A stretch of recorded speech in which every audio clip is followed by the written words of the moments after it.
It is April 24th, 2017. I am Hansen Su, and I'm here with Nitin Ganatra. Hello. Hello. So let's start with how did you get into computers? What was your first experience with computers? My first experience was, I think it was 4th or 5th grade. It was an Apple II. My first experience was actually walking into a classroom and seeing an Apple II with the green CRT display and not really too much impressive on the screen other than text flying by, but it was in the classroom and it was there for us to learn, presumably, and so we just had a chance to we used it for some a little bit more mundane school projects and things like that, but there were also what I recall were more text-based games at that time. I think there was a game called Trek, or maybe it was Star Trek. I don't remember exactly, but then shortly after that, Zork came out, and of course there were a couple of graphical games that were that I became aware of. They were probably available before that, but I had never seen them, and that was just kind of a different world. All of a sudden this thing started to become a little bit more interesting. So this was early 80s? Yeah. Early 80s, maybe 1980, somewhere around that time. Yep. And when did you first start to program? I think it might have been a year or two after that. One of the things that we were learning, in addition to using this thing for going through, typing tutorials and math lessons and things like that, was basic programming. And and how crazy it seems now, in hindsight, that there was a programming language and a whole a basic interpreter built in as part of the the computer that shipped right out of the box, but AppleSoft Basic was there. I think I played a little bit with Integer Basic, but really most of my documentation that I had and people who I knew had all sort of moved on to AppleSoft. So that was more where my experience was, and it was obviously the first couple programs were like anybody's programs. Was things like print your name, and then on line 10 print your name, and then line 20 is go to 10. That type of thing, right? Nothing super impressive, but I don't recall specifically that was the very first program that I ever wrote, but I'm sure it was. It was something equally impressive or unimpressive. Mm-hmm. Yep. So then, did you continue to be into computers the rest of your childhood and teenage years? I did. So I became more and more interested in it, and and some friends of mine were interested too, and we were all kind of, in addition to, frankly, pirating programs at the time, which we did a lot of, and most of it was just pirating games that had already been cracked. There were masters out there who understood computing, far better than me and my little crew did, who were actually doing the cracking and would actually come out with a floppy that you could duplicate. But we exchanged those types of things too. So software was flying around on floppies, as many as we could afford. But in addition to that, there was I had continued with BASIC. I worked with a friend who I had mostly just little pet projects here and there, little things I wrote to help with schoolwork. But my father had started purchasing and managing real estate, and so one of the earliest programs that a friend of mine mostly wrote, honestly, and I wrote just tiny little bits here and there, was this program that helped him manage sort of the expenses that he had, and the rent coming in, and what units were open, and things like that. And it was just it was an amazing thing to be able to take ideas or hear my dad talk about what he wanted, and then sit down and, we can make this, we can track all of that in this area, and we can show that on the display. Again, it was all text and everything, but it was, it was an experience that, it was more than just print go to 10 or do an assignment for for a classroom. It was really sort of the first time that I had seen software written by a little bit by me, mostly by this this friend who was far smarter than me, and actually seeing it deployed and in use, in addition to programs that I had been working on. And so that was something that was very, it was very, I want to say empowering, but it wasn't. I mean, that's a pretty strong word, but it felt like, wow. I mean, this is just something that we can make this thing do what we want it to do, and here's an actual demonstration of that happening and what that really looks like. So it was to me that felt very influential. That we can do anything on this thing. We just have to come up with something cool to do and some time, and we can work it out.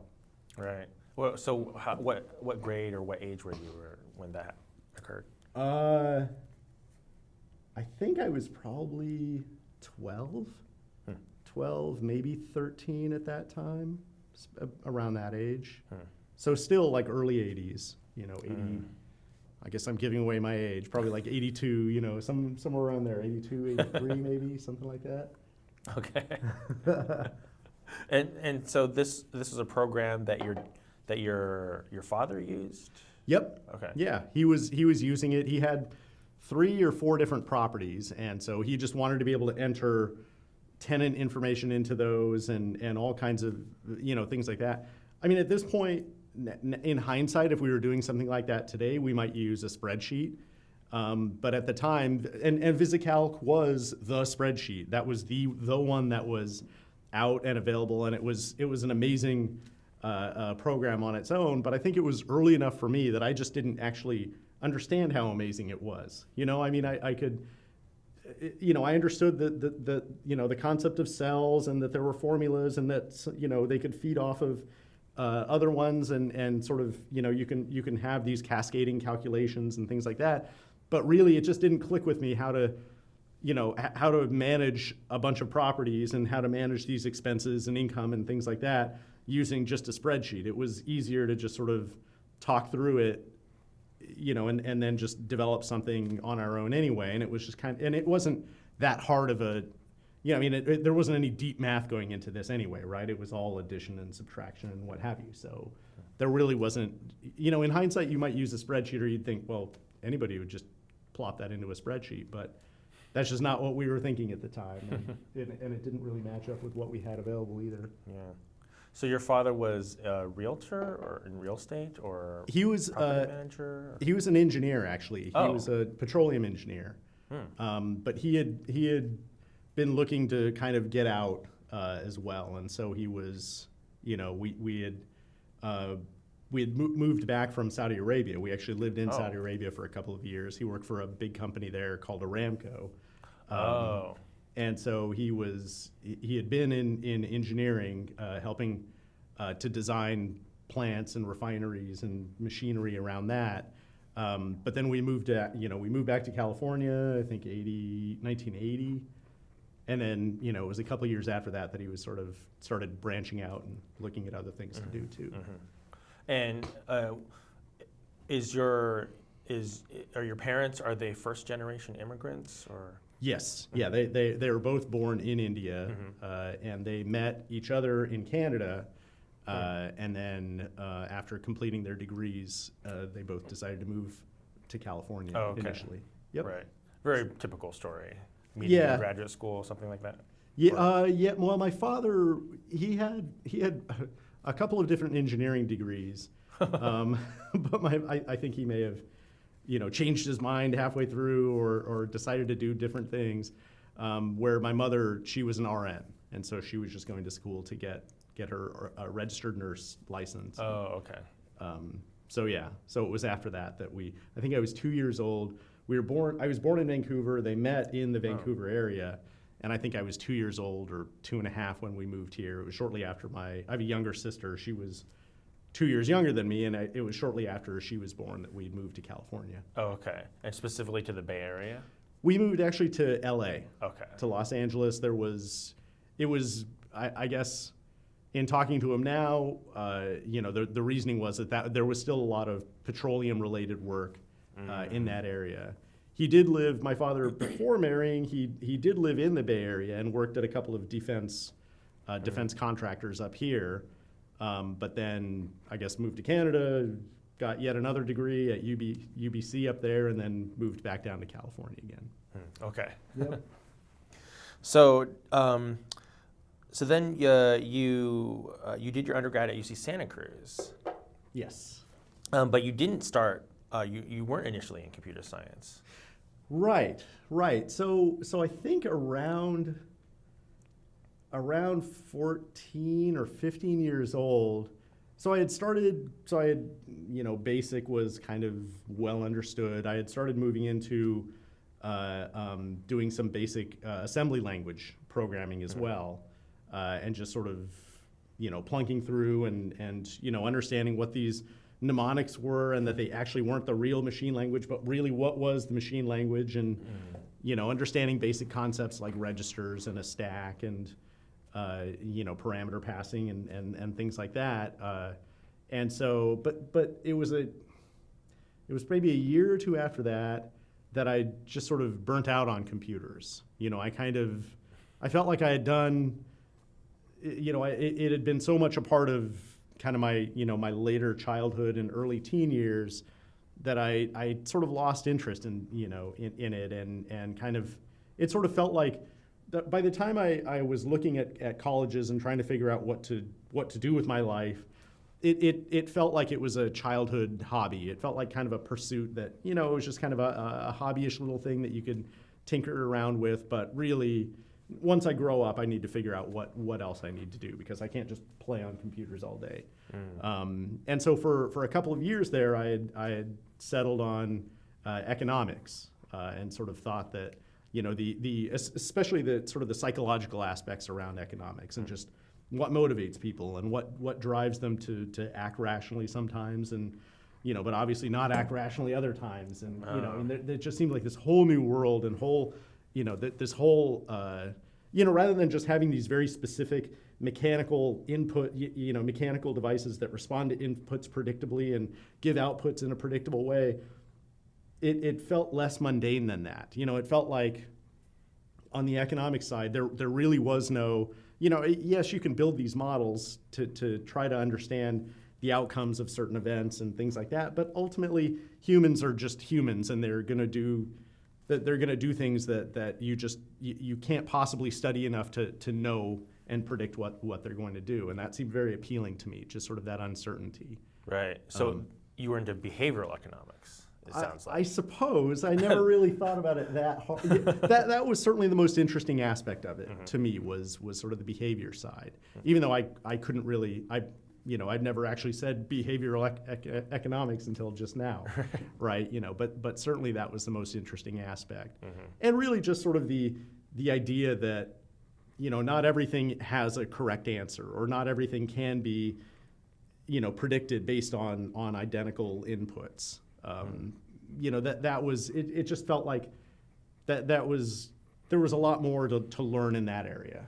Right. So why people act irrationally sometimes. Yeah. Right. Why they act irrationally, or maybe it's not. Maybe it's seemingly irrational, but are they acting in a rational way, actually acting in a rational way, and not, but it's just not apparent to somebody who's observing it. And just understanding a little bit more of the context. I mean, it really is more, the behavior and psychological and even sort of sociology. It was just. The gray areas started to really appeal to me a little bit more, and we don't always have the right answers, but how can we get close, even if we, we're dealing with this wildly unpredictable, human brain. Yeah.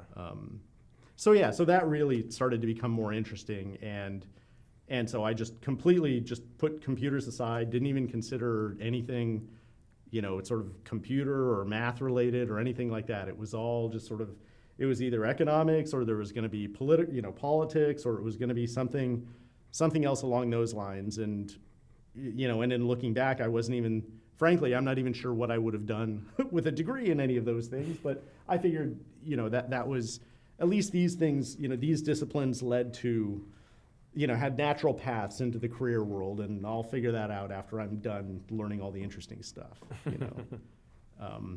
Maybe that's just how high schoolers think, or so it wasn't really well thought out plans or anything. So, yep. So how did you make it back to computers? Eventually, so I took a few economics courses and realized that there was a lot more that I was going to have to learn that wasn't as appealing to me as sort of the behavioral side. And maybe it was just, wandering in, as a freshman and a sophomore, kind of, not really, but pretty quickly I figured out that I don't want to pursue economics. After going to school and taking a couple of courses, it became clear to me that I don't want to do this. I don't know what I want to do. So, I may as well take a couple of courses here and there, and maybe the political side or maybe other things. Eventually I sort of settled on, I did settle on politics, and I had been working my way through sort of lower division courses and some of the upper division when it came time to do an elective. Like I had some electives to fill in as well. And one of them was I wish I remembered what there was a computer class that I ended up taking, and it was just sort of an easy elective, like, oh, well, I can just knock this out, it won't be a problem. But very quickly what I realized was this thing that, so politics was sort of the main focus, and then there were just these little, classes off to the side that, you kind of do to take care of to fulfill your requirements. As soon as I started taking this computer class again, I sort of I realized how how comfortable the world of predictable inputs and outputs are, and how how nice it is to not have to how nice it is to actually have an understanding of whether something is right or not. Now, obviously it's more complicated than that, but at the very least you can create things after having worked for a couple of years in an area where everybody has a valid opinion and everybody has something to say that could contribute. And I found myself yearning for, what is right and what is wrong? And, sometimes there are, 2 plus 2 is not 5. It's 2 plus 2 is 4. And there's something very comforting in just being able to hold those facts and then be able to build on them to actually tackle uncertainty in other areas, but tackling uncertainty based on those concrete facts that you have, and therefore building on it, and therefore having something more, a more complex system that is maybe not 100% provably correct, but it's predictable enough, and in practice it works well enough that it is doing the correct thing based on specifications and things like that. That all started to become, I sort of realized that was something that I had been, missed quite a bit. And so, jumping back into computing, it was sort of oh my God, why did I ever leave this to begin with? It felt very comfortable, it felt very natural, and it was easy. It felt like it was something that I could do and pick up on, pick up where I left off relatively quickly, and do well. And it started just consuming all of my thoughts again, like it had earlier in life. Right. So what jobs did you apply to after graduating? I applied to a couple of different jobs. So you did change your major to computer science? Eventually, yes, I did. I did. I think a quarter or two later, I changed to computer science, and I think I had a little less than 2 years to complete all of the CS requirements. My electives were largely filled, and there were 1 or 2 more that I had to, but really it was get through all my lower division, get through all the upper division, and then a little bit of prep work for graduation, and then I was on to finding a job.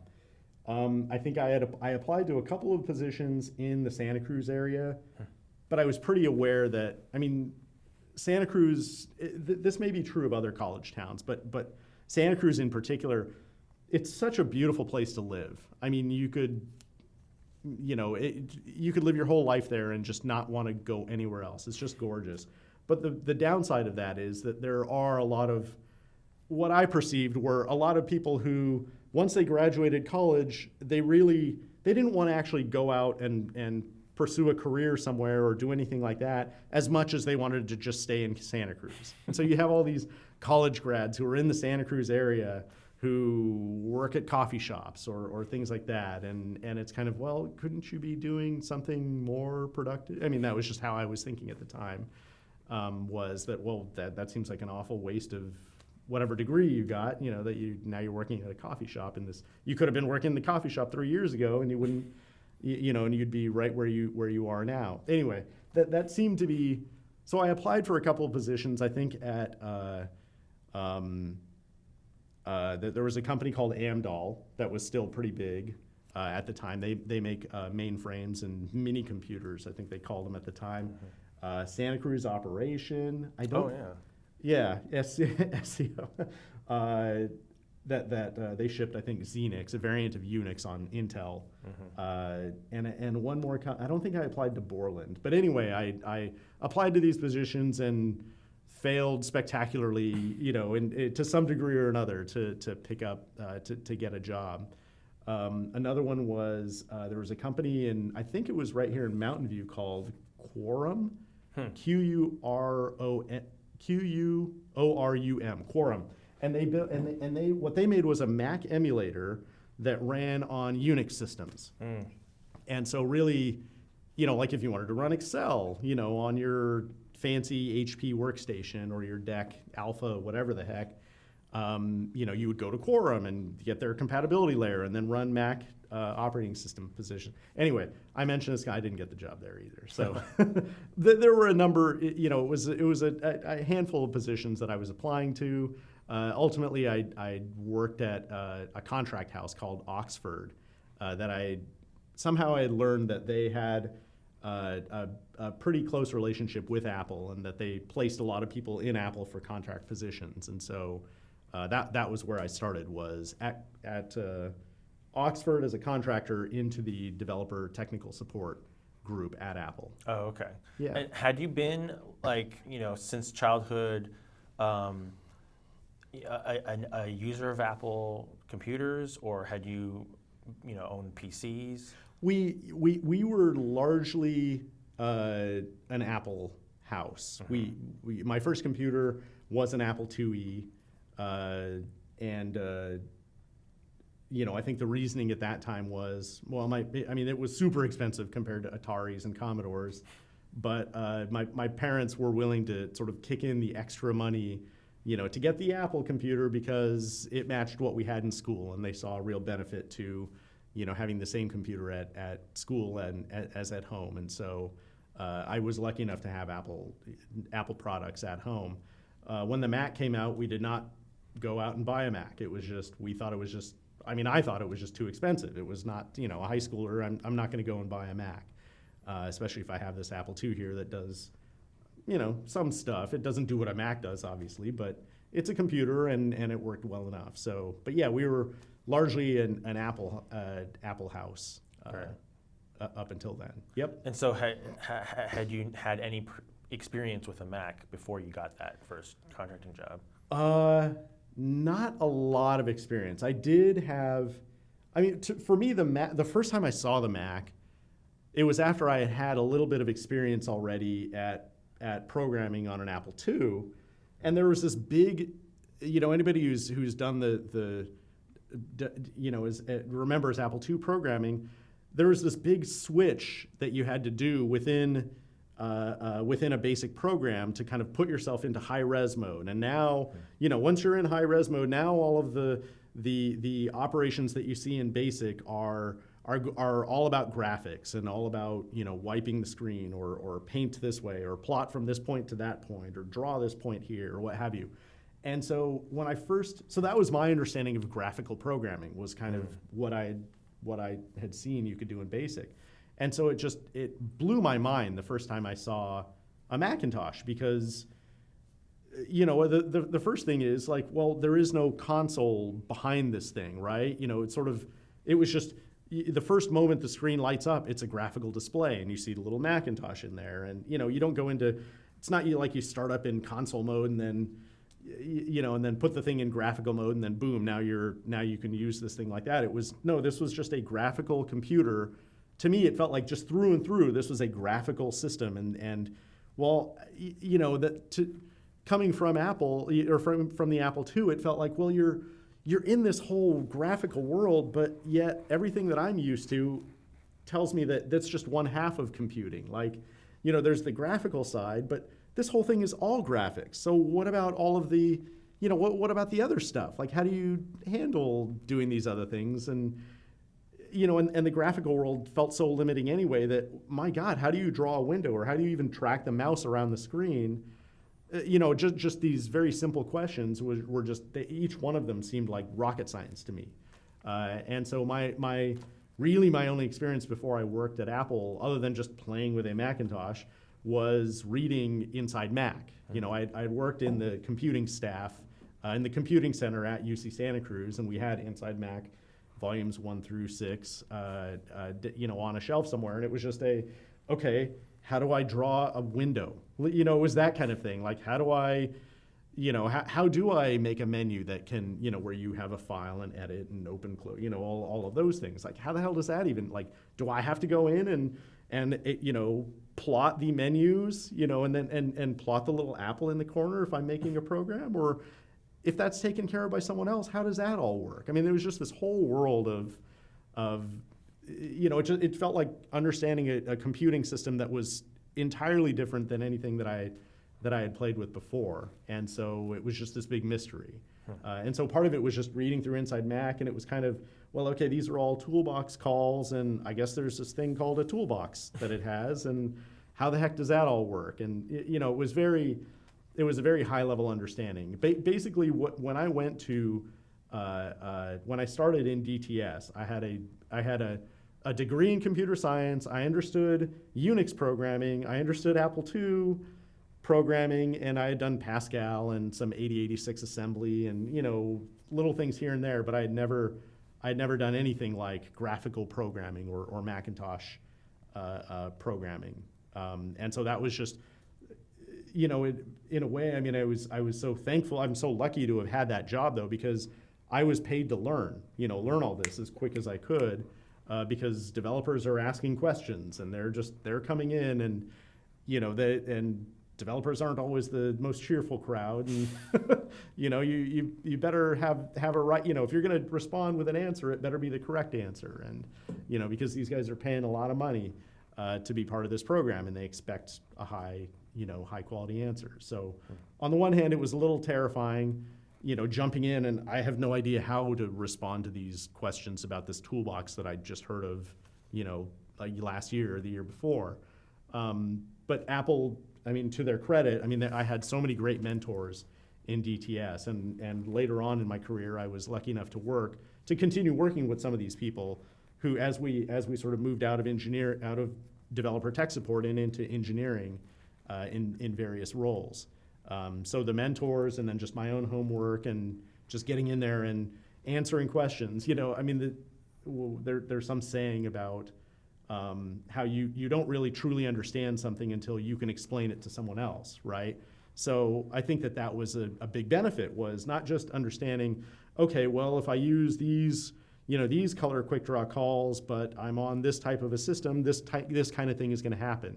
There's you can have sort of a muddled understanding, or an understanding of the basics, and fill out the details later.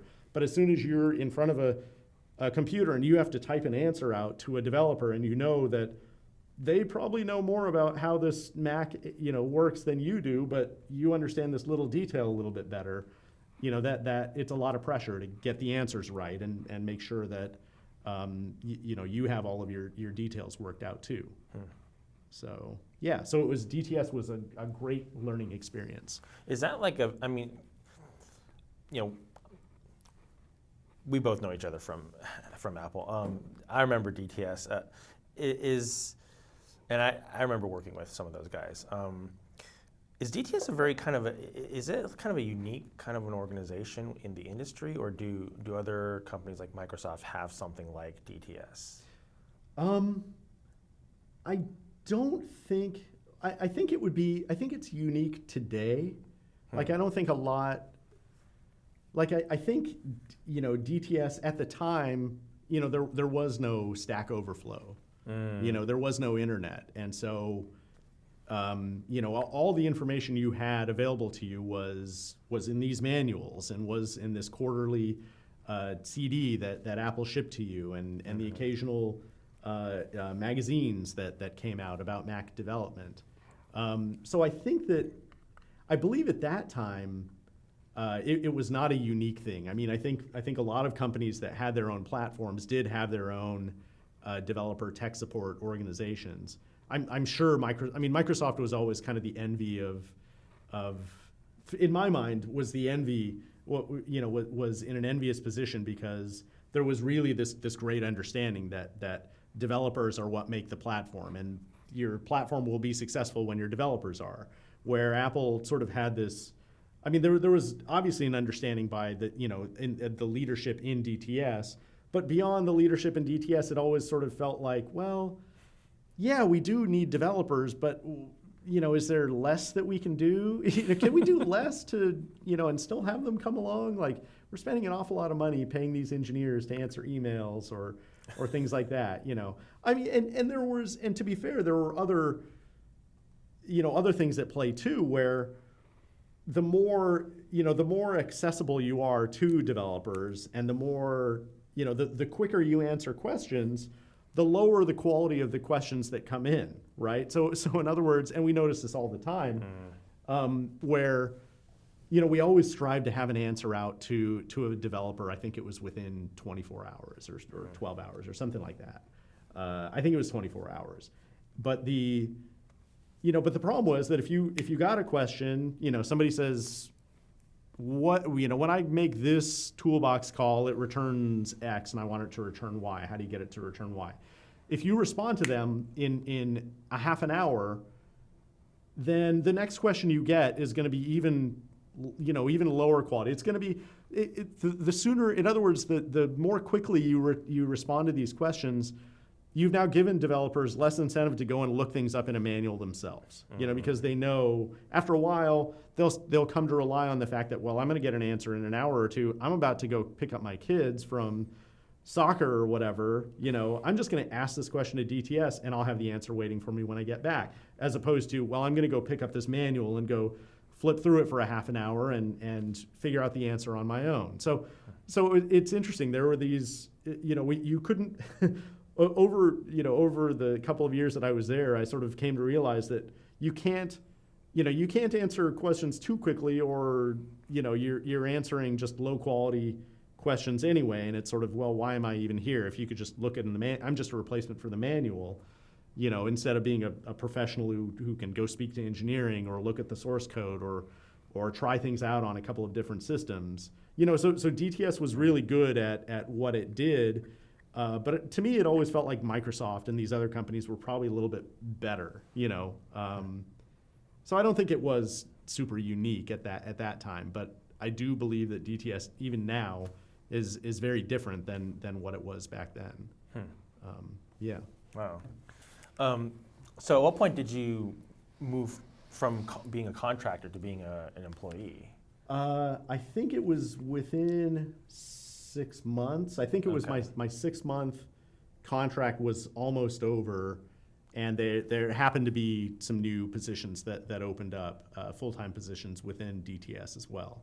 So I applied for one of those, and I was lucky that I had already been working with the team, for 6 months prior, and so it was I believe it was a relatively easy transition to full-time. Yeah. And that was 1990? That was 1993.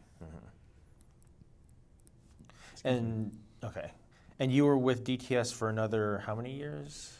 2 more years after that, a little under 2 years. I think it was beginning of '95 that I moved over to system software. Okay, and what prompted that move? I had a couple of friends who had moved into engineering. It was always sort of a dream, really, was to work. As soon as I became aware that, well, this is the team that develops, the Mac operating system, and I had gone from, just thinking that everything about the Mac was just rocket science, to having a little bit more of an understanding and a little bit, just sort of scratching away at how these things are implemented. It just, I think engineers, maybe only some engineers, but I'm not sure, but engineers have a desire to create at some point. And so it was really a matter of, well, okay, I've seen how these things have been developed up until now. I want to take a shot at developing some of these new technologies as well, and helping developers and creating a better platform as well. Mm-hmm. So you joined System Software in 1995. Yes. That was like the System 7 team, the System 7.5-ish? Yeah, it was, so I believe it was either by then or maybe shortly after that the team itself was called Continuation Engineering. Mm-hmm. And so the understanding was that there's this group of engineers that, the previous effort at creating a modern operating system at Apple had failed by then. That was Copland? called Taligent. Oh, Taligent, Yeah. okay. Taligent. The previous one. The previous failed. Yes, there were a number of failed attempts. But Taligent had been spun off into like a joint venture with IBM, right? Right. I believe it was the software side of the Apple, IBM, Motorola alliance.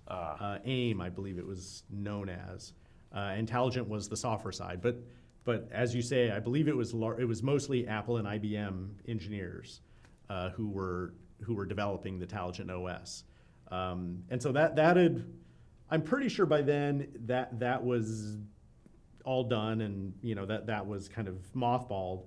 But Copland was under development. Mm-hmm. Copland development was underway, and there were already very early builds of Copland.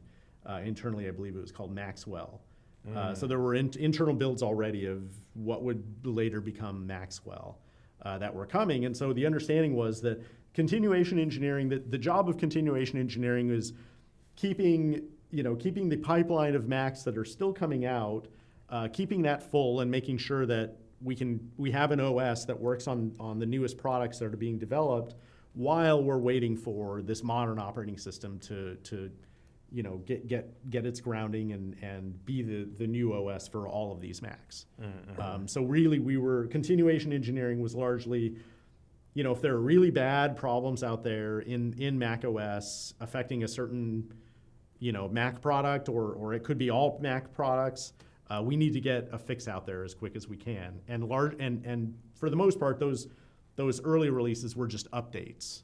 So I think the first update I worked on was System 753, for example. And so, I think there were 753, 755, and then only later was after it became clear that Copland was not going to be the answer to our need for a modern OS.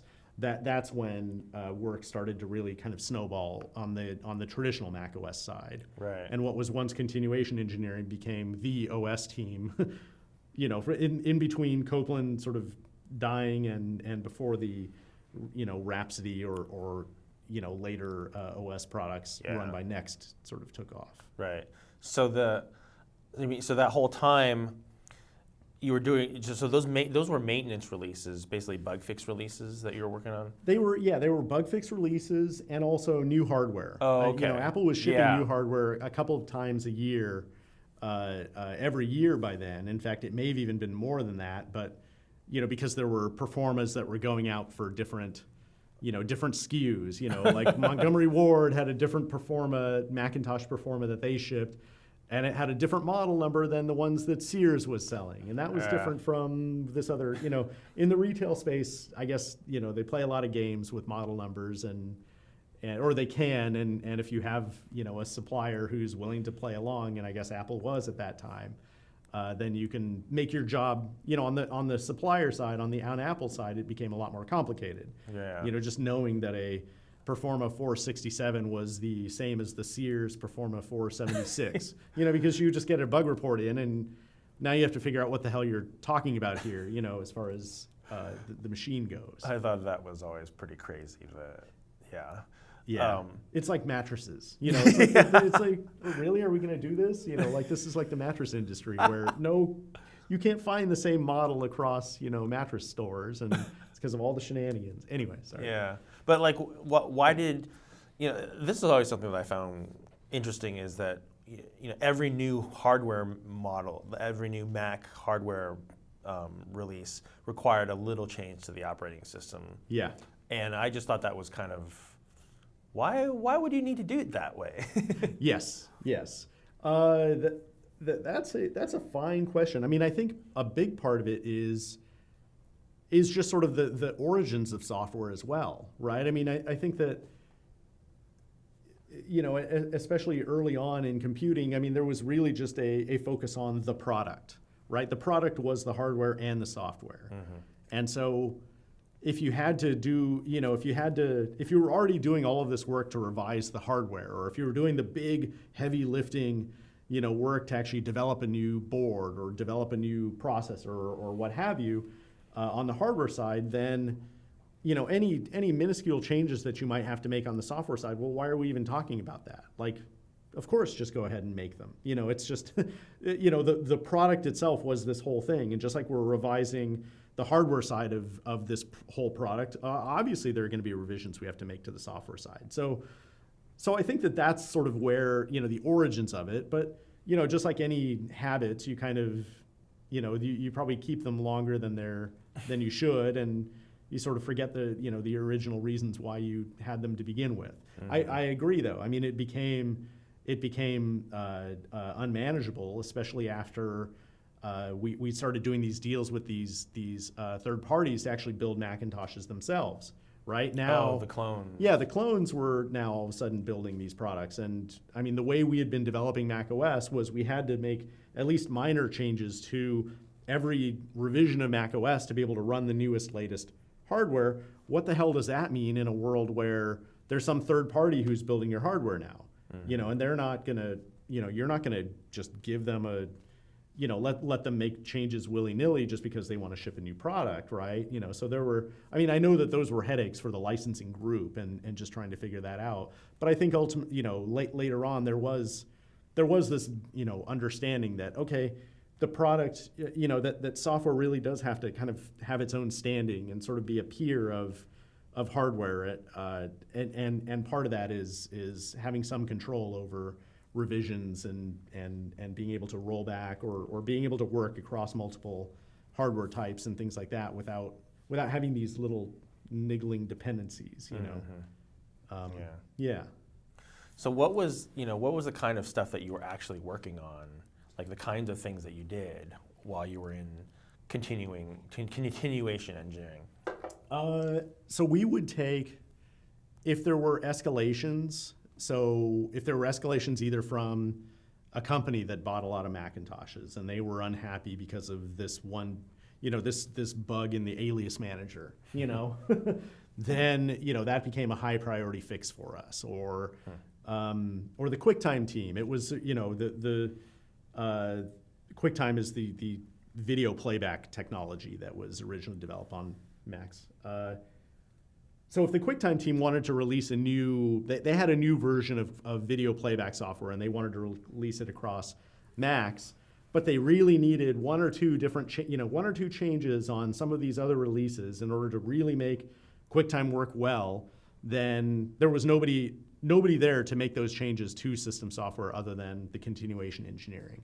So largely it started as escalations, really, really bad bugs that we understood we need to fix as soon as possible, and then supporting other groups within Apple who themselves were developing technology to work on Mac OS, but just making sure that it continued to work well across everything that they wanted to support. That was sort of early days development. And so the cool part is that, at any point you could work on, it was such a small group of engineers. I mean, I think it was like half a dozen engineers very early on and grew from there. But it was such a small group of engineers, but yet the responsibility that we had was all of Mac OS. So really, by necessity, it meant that you were diving into different parts of the software stack. And so one day I'd be working on virtual memory or working on the memory manager, the memory allocator. And the next day I'm working on quick draw cursor management. The next day it's the alias manager. The next day it's desktop pictures is just this, the desktop pictures control panel is this, has these problems and we need, fixes in there. So it was neat because, just like with DTS, every question that came in was an opportunity to learn, about that particular area of the Mac toolbox. Every escalation later when I was in engineering, every escalation that came in or every big chunk that, of work that had to be done was in Mac OS, and they were all in different areas.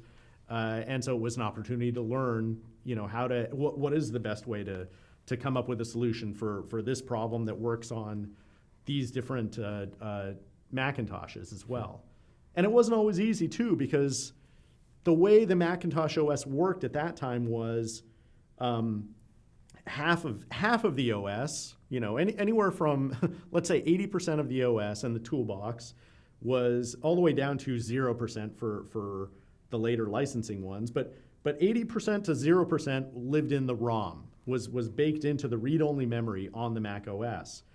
And there was a strong desire in order to do things like be able to ship floppies that could boot the system or be able to run on systems that had a very limited amount of memory, we really wanted to use as much of the ROM on any Mac OS system you can. But what that meant in practice was you have this ROM that's just baked in, it's never going to change, and then on top of it you have this system software that contains images that all, or not images, but contains code and data that all lives on the disk that has to work with what's in the ROM. And so what that means is that the initial boot up process for any revision of classic Mac OS, the very first thing that it does is look and see, well, what kind of ROM do we have? Like, what's the reversion of the ROM? And then based on that, based on the machine and then inferred from from that you can infer what the ROM is, then certain patches were applied from the disk over the ROM system. So you have kind of this hybrid of most of the code you execute is in the ROM, but then we also have these disk-based patches that have to run for other things. So you might have the memory manager entirely replaced on disk in the system software, but the control manager, the thing where you draw little widgets, is all just in ROM, and you just kind of have this mix. And it made development very complicated. It meant that, we would joke that it takes a couple of hours to figure out where a bug exists, but then it takes a week and a half to figure out how to roll out that fix across all of the products you want to, because if you want to take that one fix everywhere, depending, if it's on disk on a certain set of machines, okay, that's fine. You're just loading from disk anyway for those. Well, but now on these other older machines, that part is in the ROM. And how do you just patch, do you just patch that particular call to make it work? Do you replace the whole subsystem? All these questions start to come about, and it's all because there is this hybrid environment for development. So yeah. It's interesting how, but you do that for long enough, and what amounts to wading through mud, I mean, it really did. It was like wading through mud, right? Like trying to actually get these fixes into software releases. But after you do that for a while, you don't feel like you're wading through mud anymore, right? You're the fastest mud wader, you can, you're faster than all your buddies. Look at them; they're all back behind me. I'm an awesome mud wader. Who's going to be faster than me, right? But all the while, what you sort of forget is that you're wading through mud the whole time. Like, wouldn't it be nice if you were on solid ground? Like, how effortless and easy would that be instead? That also reminds me of, I remember there was the Mac OS at that point in time was also a hybrid. There was still some 68K code, but you're trying to move to PowerPC native code. How much of, so was it that like all the ROM code was 68K and the stuff on disk was PowerPC, or what was that breakdown? Oh no, there was native code that lived in in the ROM as well, and that did have to be patched as well. It was, from what I recall, it was most of it was low-level drivers, that were written in PowerPC that were executed out of ROM. But you're right. I mean, that was another sort of dimension on this whole problem of, okay, I have this fix. I know it needs to work on PowerPCs, and here's the changes in, maybe in C code, right, to actually build this new native shared library that's going to run on these PowerPC systems. But I also have to make that work on this other system where that native library is actually coming from the ROM itself. We would have these PowerPC code fragments, they were called, that were actually baked into the ROM too. So we actually did have to create a whole other mechanism for overriding these code fragments that were on the PowerPC ROM. So really, it kind of it meant that just to understand how to deploy a bug fix, you really had to understand how the system was implemented for that particular machine, right? And so you can imagine, as soon as you have a dozen different machines, and each one has maybe a slightly different or a way of running code. Each machine that comes out is effectively a snapshot of system development, of system software development, right? And so because of that, those snapshots are all different, and because the snapshots are different, it means that when you want to go and update that particular system or that particular Macintosh, it means you have to come up with a unique way of patching that system that was a snapshot taken at that time. So really, just like the ROMs are all different, the ways that you update the ROMs are different across machines too. So it became very complicated very quickly. Wow. Yeah, it's kind of a mess. But I think, and I think in Apple engineering's defense at the time, when all of these things were being created, there was also this feeling that, okay, this is all we just have to get this working well enough until Taligent comes along, and we don't have to worry about this ROM and RAM stuff anymore. We're going to have like a real virtual memory system and things like that. And then a couple years later, oh, well, okay, that didn't work. Well, we just have to keep this limping along until Copland comes along and ships, and then we can ditch all of this stuff, right? Right. So I think all the while it was sort of an understanding that, well, we really shouldn't spend too much time coming up with a much better solution for this problem long term, because long term this whole problem is going to go away. But really what it meant was, because we never we didn't actually manage to ship a modern OS until the next decade, right? It meant that we had these festering problems, and they would just kind of fester, and we just had to manage them the best we could until the new thing eventually did come along. Yeah. And so before we get into that, I do remember that later on, I think it was after the next acquisition, there was a transition to a quote New World architecture that had a different arrangement. Like the ROM was now in RAM. Yep. So, what was that transition like? So New World. So the problem was that New World. Or was that something done for like the PowerPC consortium? Yeah, that was New World. The chirp thing? Yes, exactly. That was done for licensees primarily, and part of that did come out of this understanding that third-party Mac developers aren't going to be able to develop a Mac the same way that we did within Apple, because we had the ROMs and we could bake them into anything. So New World was really the software platform for Chirp. I forget what it was called, the something hardware reference platform. Common, I think. Common hardware reference platform. There we go. That's what it was. Yeah. And so the idea there was that we're not going to have this baked in this ROM that's baked into machines anymore, because then we would have to distribute ROM chips to licensees, and for whatever reason that was seen as undesirable. But instead, what we're going to do is we're going to have a ROM that is loaded from the system disk itself, and in order to make it so that we can keep the rest of our system largely the same as we have, instead of I mean, you could just say, well, why even have a ROM that's resident in RAM? That doesn't even make any sense. Like, it's just bits that you load off the disk, and now they're resident in RAM. Like, why are you even conflating this with the idea of ROM? The reason is really just because the whole rest of the system had been developed in such a way that the ROM was the significant piece.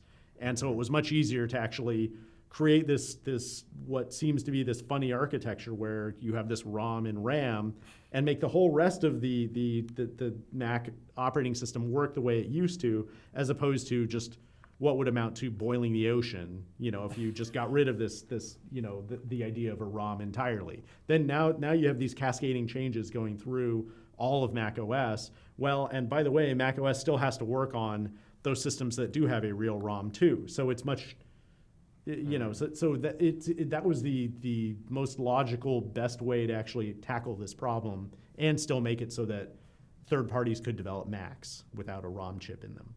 Right, and so was the ROM and RAM was like so that was considered like its own hardware platform separate from any individual Mac. It was like a virtual Mac kind of a thing. Right. Okay. Right, and they had and the ROM and RAM project, or the New World project. The awesome thing was that they could just build a new ROM anytime they wanted, right? Mm-hmm. And they didn't have to worry about how to take changes for this particular configuration. They were all loaded from the system disk anyway, like a reasonable modern operating system should be, right? So yeah, that was the first system to actually make that leap to having just an entirely loaded from disk system that worked on the old Macintosh architecture. Right, and so that had been developed for the clone makers, but Apple eventually used that for its own machines later on. Did it? I guess it did. Yeah, it did for the iMacs. Yeah, the iMacs and then the blue and white G3s and all subsequent PowerPC Macs. Yeah, exactly. I mean, that was, you're right. That was, New World became sort of the new ROM for all of these new systems. And I'm pretty sure it started with the original iMac itself. That was a New World product, the first New World product. Yep. Yeah. Thank goodness. Then it was. I mean, by then the problem was that I think by then I had already started sort of working on what would become OS X, and so I was less and less involved with classic Mac OS by then. But, right. Yeah. But the couple times that I did have to go back and work on some things, it was very liberating to think, oh, well, I just have to check in a fix here, and it's just automatically going to be picked up by iMacs and things, the way you would hope things would work, Right. Yeah. So that happened shortly after my time. Yeah. At the point where you were still in classic system software, who was the executive in charge of system software? It was Steve Glass. Okay. I'm not sure if you remember that name. But it sounds familiar. I do think I remember that name. Yeah, I believe I don't know I think I've ever met him though. Yeah. Okay. Yeah. I believe he reported to Ike Nassy. Okay. Who was the previous head of software, Macintosh software at Apple. So Steve Glass reported to Ike Nassy. And then the Copland side reported up to Ike as well. Oh, so Ike had both the sort of System 7 division and the Copland division both reporting to him. They both reported to him. Yep. Okay. And Steve Glass was our VP who reported to Ike. Okay. But and obviously Ike was heads down on Copland and other things too, I suppose. But. Right. So yeah, mostly our point of contact was Steve Glass. Okay. Yep. And that was before, and Ike was the head even before Gil Amelio came along or Ellen Hancock came along. I believe. See now, we would have to go back and look. I don't remember exactly. I thought that Ike reported to Ellen. But I'm not really sure about that. And as far as Gil goes, I mean, I think that Ike was there, for the Gil Amelio era. I think that he was hired and became the head of software during Gil Amelio's time there. Right. Okay. because I think we've actually spoken to Ike, and he had originally been in ATG at Cambridge. Right. And then he came and he worked on some developer tools, and at some point he became head of system software. But he didn't talk much about those days. No. we'll have to ask him about it some other time. Right. Yeah. I'd be really curious about MK Linux and what his involvement was with. He did mention MK Linux. He wanted to talk more about MK Linux than Copland. Yeah. He didn't say anything about Copland. Yeah, that's interesting. That was. I've spoken to other engineers and engineer managers from that time, and that seems consistent with what with their interactions with Ike as well. Was he was far more interested in MK Linux, which was seen as the side project that wasn't really the future of the company, as opposed to the big looming project that has problems and is maybe not going to ship on time or what have you, but is the future of the company. So anyway, I don't know if there's how much truth there is to that. This is just, it's all secondhand from what I've heard from other people. Oh, okay. So you were getting that sense from other people that he was probably more into this. He was more into MK Linux than Copland, even though he was in charge of the Copland. That is really interesting. What was it like sort of living through that Copland debacle, I guess I could say. Right. I mean, you guys were trying to, keep things running while they were supposed to be producing the next thing. And then suddenly one day, they're gone. Yeah. Yeah, it was. I mean, did you see the train wreck sort of, slowly approaching, or? Yeah, I did. I mean, I had good friends on the integration team, the software integration team, and so they were this group of engineers who really understood, really had a good understanding of large swaths of the OS and how they were supposed to interact. And so but sadly, I think a lot of the work of integrating these components fell on the integration team as well. In other words, groups would sort of kick their subsystems over the fence, like the high-level toolbox team, or the quick draw, or the graphics team, or the file system team, or the kernel. They would just sort of develop their little pieces in a vacuum, maybe run some rudimentary tests or what have you, and then check it all in and let the integration team actually figure out how this thing was supposed to work with all of the other brand new components that were developed similarly, right? So as you can imagine, the integration team was very busy. Integration was this huge cost at the time based on how development was being done.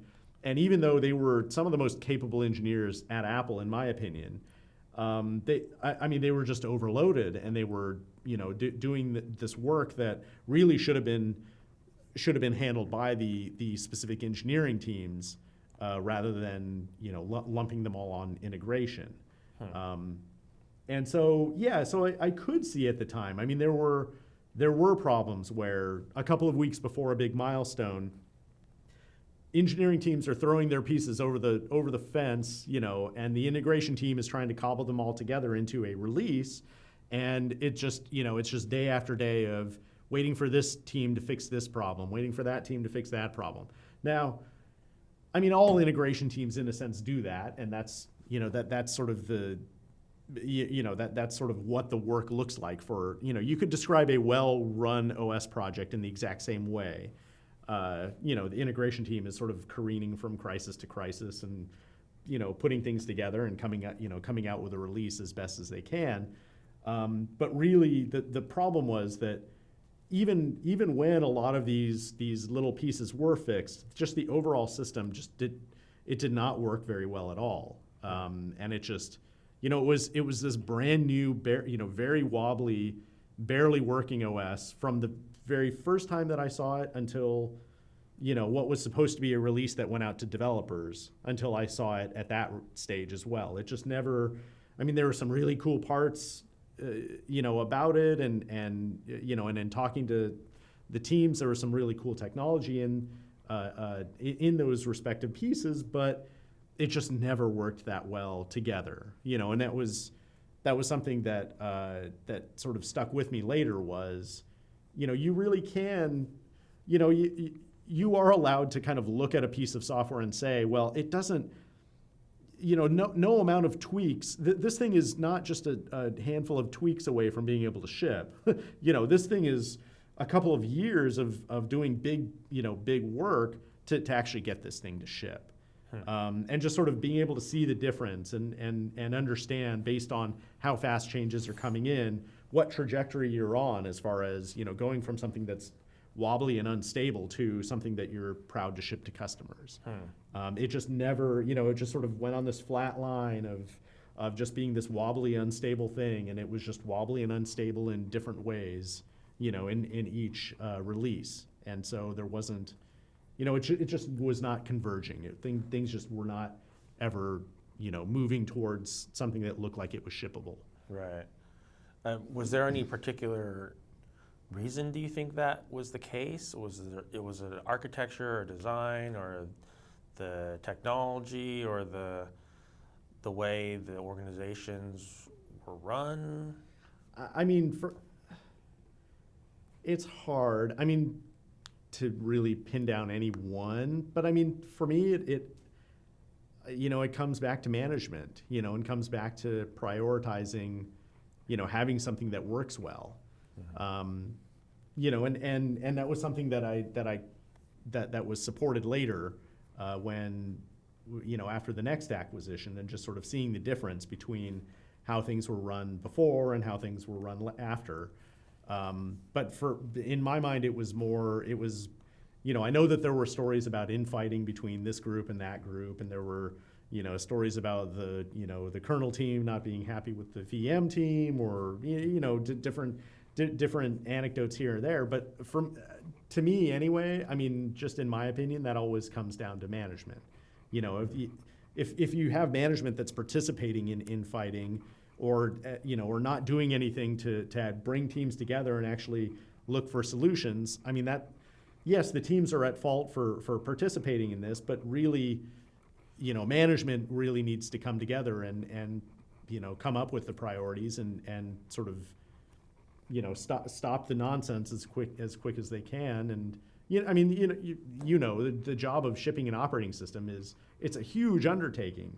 And if your energy isn't all devoted to that one particular task, if instead you're trying to screw over that guy or cover your ass from what this person is saying, it's just you're not going to have enough time, and you're not going to have enough energy to ship a great OS. And so you won't. You'll either ship a shitty OS or you will never ship at all, and you'll be off, projects get canceled and you'll be off doing something else. Yeah. So really it just felt like there were a lot of distractions and a lot of, and management just was not coming in and knocking heads and getting everybody on the same page like it would later. Right. So let's walk through that period from the cancellation, the decision to cancel Copland to the next acquisition. What was that like from sitting where you were? It's tough because I don't specifically remember. It's not like a presidential assassination or 9/11 where were you the day that Copland was canceled? I don't have any memories like that of when Copland was canceled. I have more memories around when Apple decided to acquire Next than I do, and the time, and what that was like then when Copland ultimately fizzled out. I mean, to me, and maybe this is a problem because to me it felt like it was fizzling for a good long time before it was actually, finally killed. Right. That may be the problem that I'm running into here, but I don't remember. I mean, I don't remember there being a time between Copland dying and us and us saying, oh my gosh, what are we going to do? To, okay, now we've made this next acquisition, things are going to get better, or at least we have a plan. I don't recall there being a window like that. And so it almost so I don't know if that's just because, like, again, it felt like it was fizzling the whole time, or maybe Copland was officially killed. It's even possible, and I just don't know time frame wise. You're probably better off asking somebody who works specifically on Copland, like when it was killed, because I don't remember there being this window where I was thinking we don't have a plan and we just don't have a plan. It felt like we had that bad plan that was kind of fizzling out right up until we made the next acquisition. And then we had a better plan after that. To me, anyway, I wish I could remember more about that. Right. But there wasn't like a party, there wasn't any, a funeral or anything like, it was nothing that I recall like that. It was sort of a long, slow death. Right. For Copland. So how did things change for you right after the next acquisition? Well, the first thing was I was very happy that we did not buy B. Just, in my own limited, tinkering and understanding of the B operating system, there was a lot of sizzle there, but it didn't feel like there was a lot of steak, behind the sizzle. Like it was unclear to me, what were they going to do about international support? And, has anybody tried to print something on a B system yet? Or, there were like these little holes here and there that really weren't, that there weren't great answers around. And okay, there was a toolbox that was multi-threaded, but users aren't multi-threaded. Like the way you interact with a computer is all pretty much single-threaded. So does that really buy you as much as you think it does? Like, there were just these kind of questions around, every cool thing that B had. To me, it felt like it had a big glaring question attached to it. And so it was kind of a, well, do we really, and by the way, they hadn't ever shipped commercially up until that point either. Wow. Right? And so, but their hardware program had been scrapped and they had just become a software program, at that point. But, but they still hadn't quite hit 1.0. It's not like you could go buy B software and go run it on your BOS machine at home or whatever, right? I mean, that was still early days for that. So all of that sort of made me feel like, well, God, what do we, like, do we really want to get in with, with this type of thing? Like, when I heard about the next acquisition, I felt like, okay, at least this is a modern operating system with a graphical interface on top, and it has actually shipped. It's been shipping for quite a while at that point. And so, and anytime you can get to the point where you're shipping, that means that you've tackled the 10,000 questions or 10,000 issues that you're going to have that stand between you and shipping. And that's a really big deal, is addressing all of those things. And those are the things that really come to the forefront when you have actually shipped, and if you haven't done anything to address those issues. And so the fact that Next had actually been shipping for a while and shipped on multiple platforms, and I knew what a Next box was like, and I had played with them, and I liked them quite a bit, that all felt much better to me. It felt like, okay, we're actually buying something real here rather than just some demos and potentially smoke and mirrors with some other solution. Next felt like a real thing to me. Right. So that was a big relief. That part was. And then, you mentioned earlier that now there was work to do in classic Mac OS system software that was not just maintenance, but it was now new features and like there was this big shift to like actually put out new versions of classic Mac OS. So that's a good point, because, forgive me, I'm trying to piece this all together in the middle of an interview. I should probably have had it all outlined before coming in here. But yes, so the continuation engineering team went from being, just dealing with escalations and really nasty problems and supporting other teams to all of a sudden now rolling out new features and new functionality. Right. And this is after Avi had taken over as the vice president of software? Yes. Yeah, this was after Avi had taken over. I know that because there were some Mac OS 8 pictures that were sort of shown around, and Avi was in these pictures, even though, he wasn't. I don't remember Avi being too involved at that time. I mean, I think that he had just taken over, and Mac OS 8 had just shipped. So based on that, it does seem like Copland had fizzled out for quite some time before, to the point where there were teams that now all of a sudden they had this technology, they had these new things that they had been developing. But there was a System 7.6. There was a 7.6, yes. That was released before or after the next acquisition? That was before. That was before. Yeah, that was before. There was 7.6 and 7.6.1. They were both released before. They did not have the new look and feel, like the new Appearance Manager look and feel. They didn't have the new multi-threaded Finder.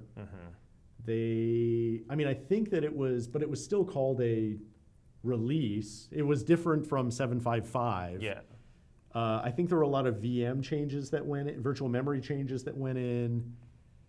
There had to be more to it than that. Now I just don't remember what it was. But yes, you're right. So sometime after 7.6, that's when there was this work.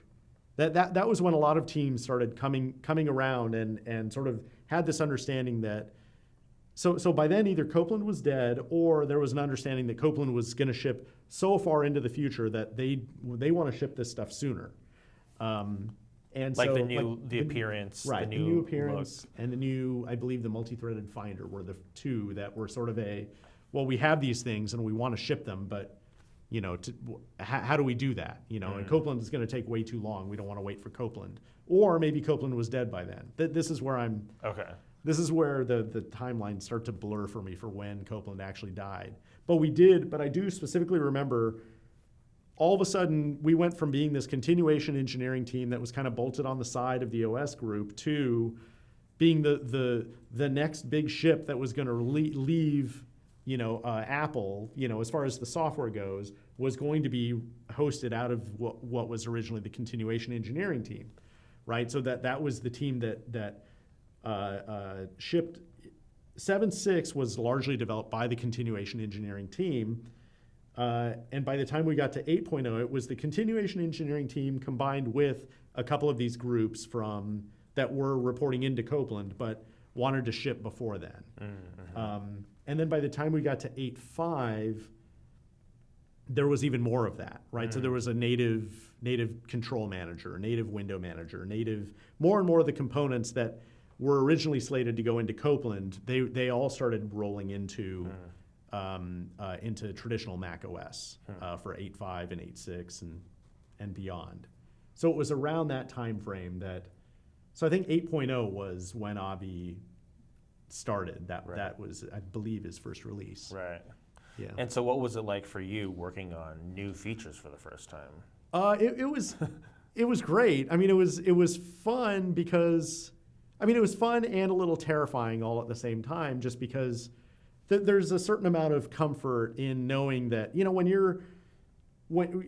you go in and you're a firefighter, the people are very happy once the fire is put out, and then you can go home and you're done. It's sort of, you don't have to worry about cleanup. You don't have to worry about a beautiful experience. You don't have to worry about, all, first time user, impressions and things like that, right? It's sort of I was here to put out the fire is out, go me, I'm out of here, right? To all of a sudden now it's okay, well, we've got this new, this new toolbox, and we've got this new appearance manager, but we still need to make sure that we run across this large, these swaths of hardware, that run as well as we ever have. And what are we going to do about a boot floppy, with the new look and feel? And it was the active shipping, and also in addition to all of that, we are now working with these teams that were used to developing with little regard for sort of constraints, as far as engineering goes. In other words, they didn't have to worry about a fixed heap, on Copland, right? For example. So if they just want to allocate, they can do that to create the best possible experience, and just understand that they have a sophisticated OS under the covers that's going to make everything work pretty well. on classic Mac OS, we never had that. You know, it was you have to be very, very frugal with all of your resources to provide a great experience. And we were now working with engineers who had never come from that environment. So they were just allocating memory on the heap just willy-nilly and never cleaning it up? Cleaning it up, but yeah. So I mean, it wasn't like leaks, but it was still like using far more memory to create things, or maybe if a team was coming up with a way to implement something, they may just go with the first data structure that came to mind. And realize that, I just allocated a megabyte array. That's not a big deal. I'll just do that. Whereas on classic Mac OS, it's holy shit. What's this 1 megabyte block sitting here right in the middle of our fixed heap? It was that kind of thing where it was oh my God, you can't. Yes, I know in computer science, you're taught that stacks are infinite, and that's how recursion. That's why there are no issues with recursion. Or what have you. But you can't develop on classic Mac OS like that. You never have been able to. You always have to be very frugal with your resources and understand that memory is a fixed resource, and that once you've exhausted it, it's not like, you're going to page or anything like that. No. You're done. Like, memory is gone. Like, you're not going to be able to allocate anymore. Just those types of things. You hit these very hard limits. Classic Mac OS was very brittle in those ways. If you went writing off the end of a heap block in the, and you happen to be in the heap where a lot of system resources were allocated, you could screw up something in the underlying system, or if you exhaust all available memory, you might exhaust it for the whole system. There are all these things where, the actions you take could impact far more than just your little component. And if you're used to developing things in a modern system, coming back to something like classic Mac OS can really feel like sticks and stones. And so some of that was learning too. It was sort of, hey, I understand you allocate these buffers to maximize your I/O, your I/O throughput, but you're also, now this user can't open a new document anymore, or things like that, right? So there was some amount of learning and working with these groups to actually, retrofit their technologies and make it so that they do work well on something like Mac OS 8 or 8.5. That was a good amount of the work that was done at that time. Yeah. But it was exciting too. I mean, finally it was oh my God, I only have to, if I want to fix a bug in the dialog manager, I only need to look in one place. That's fantastic. I don't have to figure out what the, Super Mario ROMs did or anything like that. So yeah, it was exciting, but it was also, the job did change as well. Right. So then you were part of that group through 8.0, 8.5, 8.6? 8.5, I believe, was my last release. Okay. And then I think 8.6 was when I had started working more on sort of the figuring out what APIs. I think by then, the message around shipping a Next-based system that looked like Mac OS that had been tried or that had been floated to developers. I think the initial release was called Rhapsody, which was it was sort of the new appearance manager look and feel on what was otherwise an OpenStep release. And that would ship on Macintosh hardware. But what it really meant was that no traditional Mac software ran on this thing. It was all only Next software that did run on it. And that was one of the first things that was pitched to developers as, here's the new Mac OS. Here, it's the same as last year's NeXTSTEP, and by the way, you have to rewrite all of your software to work in this new world on this new modern operating system. And that message fell flat pretty quickly with developers. And so there was this work that was done to figure out, well, okay, if we are going to, the big pushback from developers at that time was, you're going to make me throw away my investment. I've invested all of this engineering effort and development cost in the Mac Toolbox APIs and making something that works really well on a Mac, And now you're telling me I have to throw all of that out and rewrite from scratch using Objective-C and Cocoa APIs or AppKit APIs at that time. And developers just weren't buying it, and especially at that time, Mac market share was going down. Things weren't looking great as far as the future anyway. There were questions about this acquisition. And developers were in a position where they were just saying, we're just going to develop for Windows. And if you're telling us that we have to start from scratch for this new platform that now has 8% market share, or 5% of the PC market share, why would I do that? You tell me. And so very quickly, Apple sort of went back and said, okay, we need to preserve developers' investment in their source bases until they see the value of actually developing for the modern operating system all on their own. So what can we do about that? And so that's when the hard work of going through the thousands of Mac toolbox APIs took place, and figuring out which ones are we going to support, which ones can we get rid of and not piss off a lot of developers, just sort of classifying the APIs and figuring out what our story was going to be around that. Mm-hmm. And so that's what became Carbon? Correct. The APIs, the subset of APIs that we agreed we would carry forward to the new modern operating system was called Carbon, the Carbon APIs. Yep. Where did the name Carbon come from? It's my understanding it came from Steve Jobs. And that Carbon was the reason was that Carbon was the building block for everything.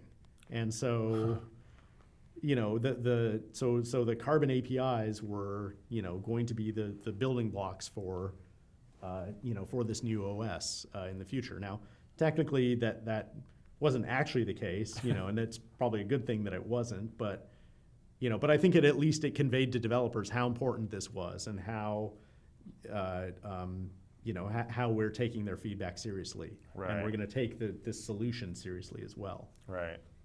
And I remember Scott Forstall was big, really very involved in that effort. Yes. Correct? Right. He was very, very involved. He was, I think it was Scott Forstall and my boss's boss, Tim Swihart. Oh, Swihart, yeah. Who were both kind of He was also my boss's boss.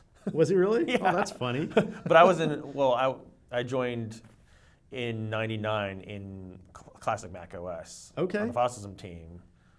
I was working for Andrew Poupart, Yeah. I believe. Yeah. Uh-huh. And so my boss's boss was Swihart. That's funny. That's funny. Yeah, I loved him. We still talk and, visit. I've seen him a couple times, over the years, but yeah, he's a great guy. Actually, technically, we both shared, like, both Swihart and Forstall was both our boss's bosses. Yeah. At different points in time. It's funny. Wait, so Scott was collaborating with Tim on that effort. Right. Scott, my first involvement that I had with Scott was around the development of a demo that we were doing for Steve Jobs. Huh. And the demo was I don't know if you remember the app ClarisWorks. Yes. So ClarisWorks, we had the code base for ClarisWorks, and it was understood that ClarisWorks is a big, sophisticated Office-style app that was pretty successful on classic Mac OS. Uh-huh. And so the goal was to actually get ClarisWorks ported and running on top of a Rhapsody system. And so what that meant was the very earliest, it was sort of the earliest attempt at a Carbon app, what would later be known as a Carbon app, because it was largely it was a C code base, and it was all programmed to the Macintosh toolbox. And so we had the beginnings of a Mac toolbox implementation that the QuickTime team actually had implemented called QTML, the QuickTime Media Layer. Really what that was a very small subset of the Mac toolbox APIs ported to various platforms. So I think first starting with Windows, but then there was an HP UX version of QTML. There was a Linux version under development. And so the very early work was done by some guys from the QuickTime team.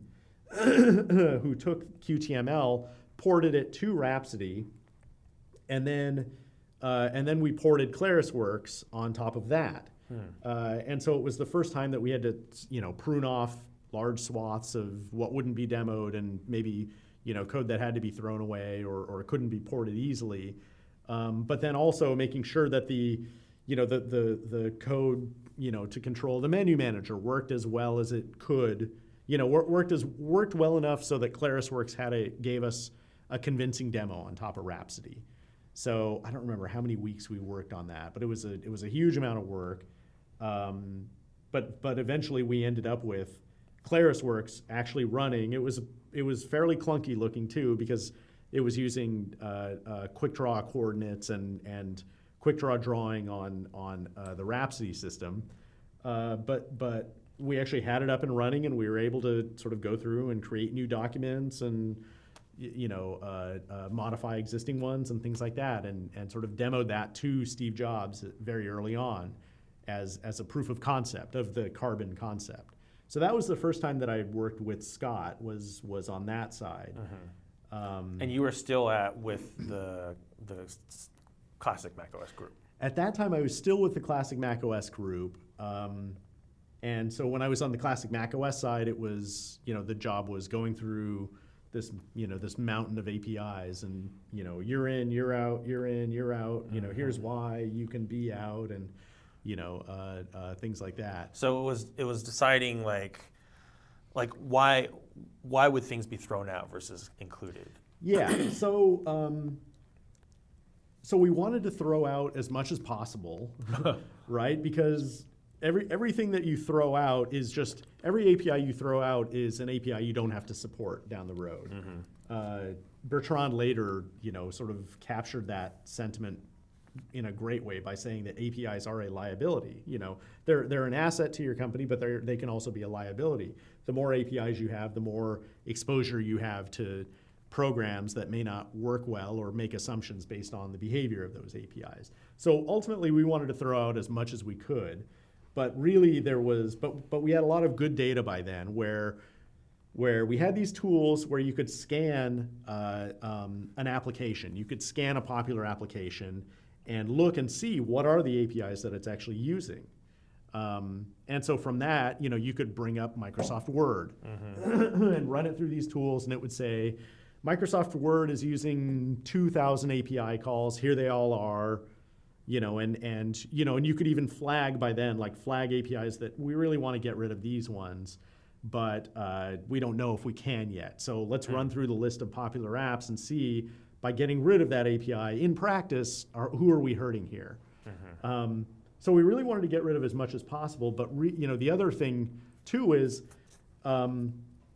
if we can find modern replacements, or if we can find replacements that are implemented in a way, or that where the interface itself is defined in a way that it hides some of the underlying behavior and hides some of the assumptions that you might make about this thing, this program running on what was large. I mean, Mac OS by today's definitions was largely an embedded OS. And by today's standards, it's an embedded OS.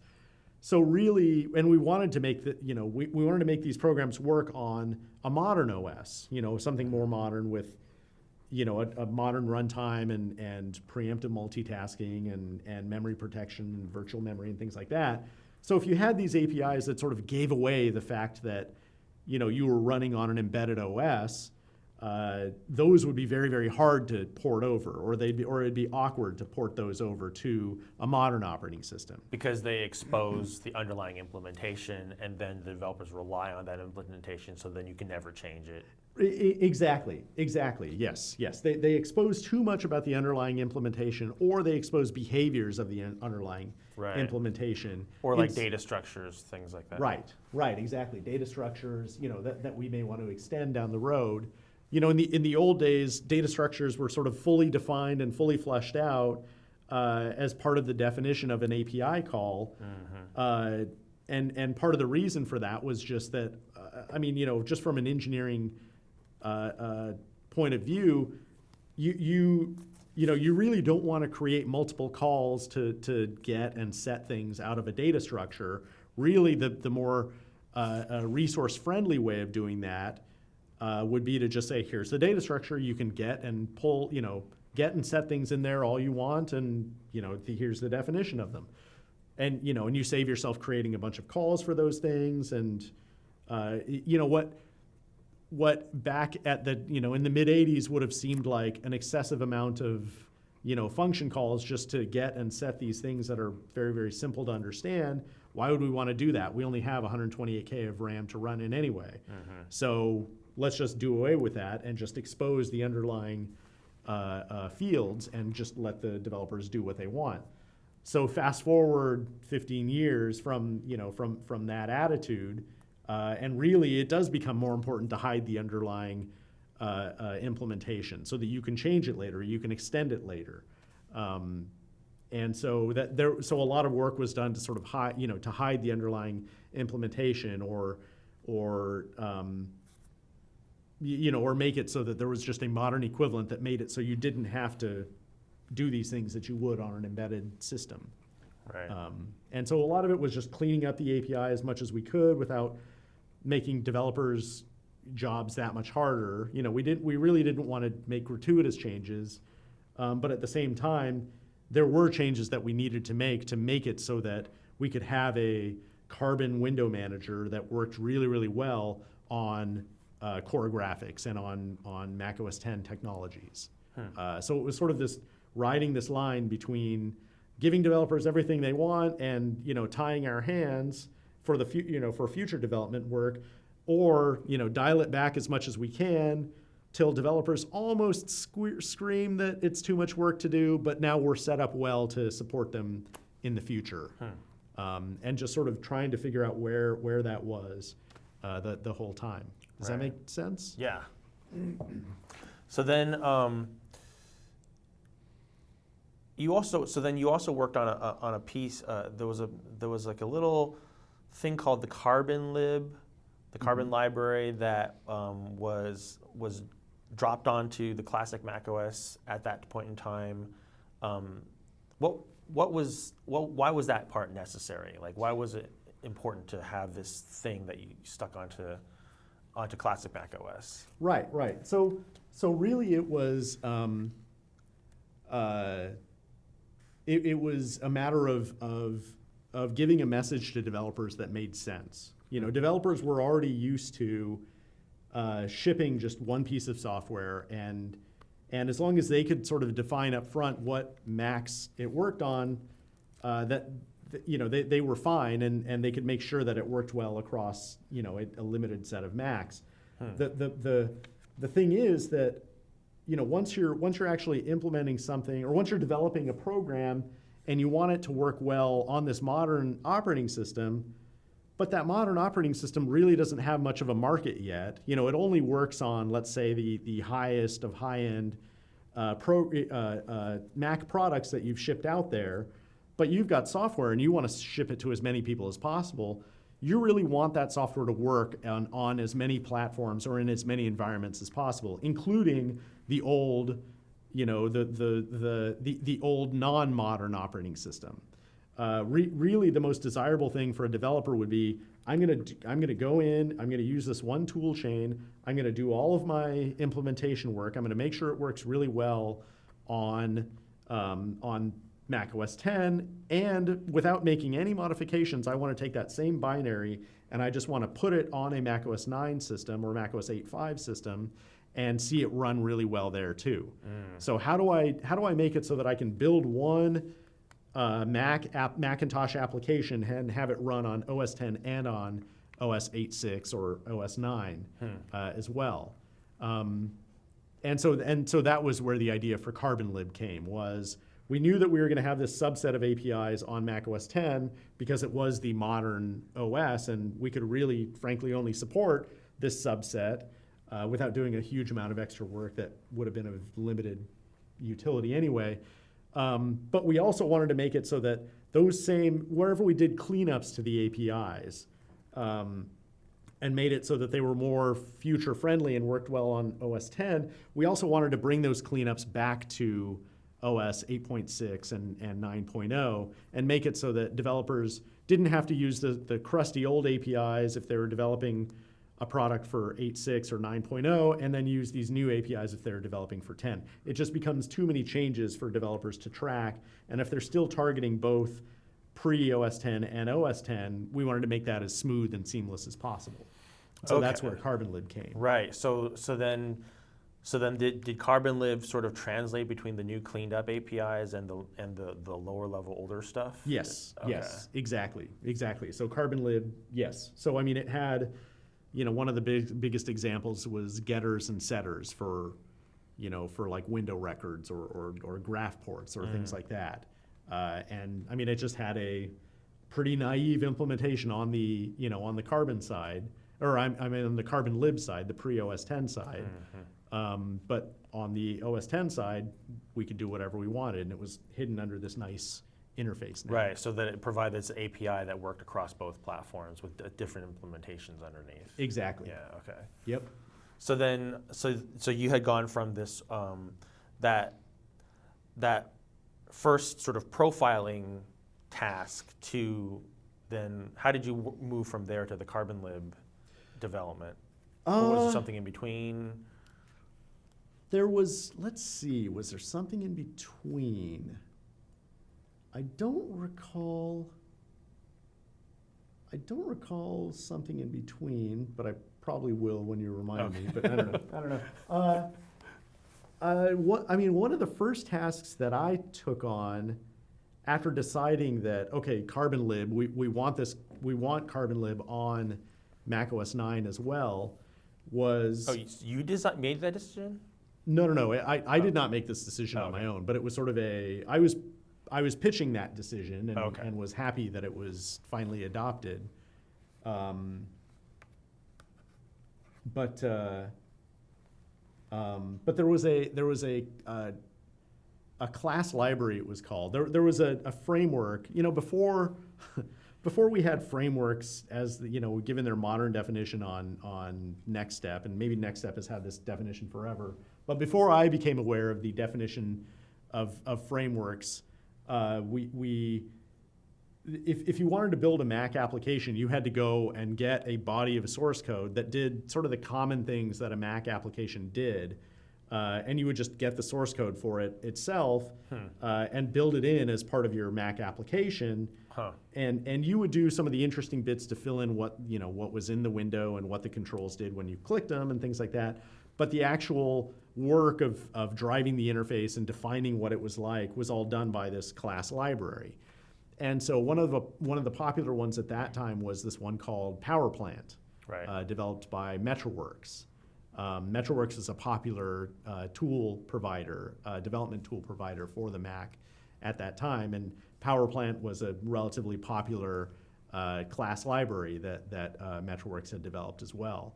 So I think one of my first tasks was actually going through and building a few PowerPlant examples against this subset that would become the Carbon API. Oh, right. Just to kind of prove that, okay, if I want to do all of this work just on a pre-OS 10 Mac, what would that look like? Well, I would probably start with MetroWorks, and I'd probably have a PowerPlant app. Yeah, because that's what most third-party developers were using at that point, was PowerPlant. Exactly, exactly. Most third-party developers were using that. So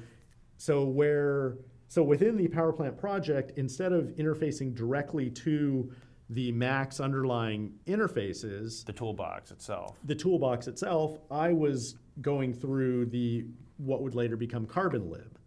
That would be my system interface for everything. And so if it wasn't implemented in CarbonLib, that meant that I had to figure out something else to do, either implement something in CarbonLib that supported it, or for a lot of the symbols that were in the underlying system, CarbonLib just re-exported them entirely. If something already had a modern API and it worked pretty well, or we decided that this API was good and we didn't have to touch it, CarbonLib itself would just take the underlying system's implementation and just have a way of connecting to it. And that's all. That's just how CarbonLib worked.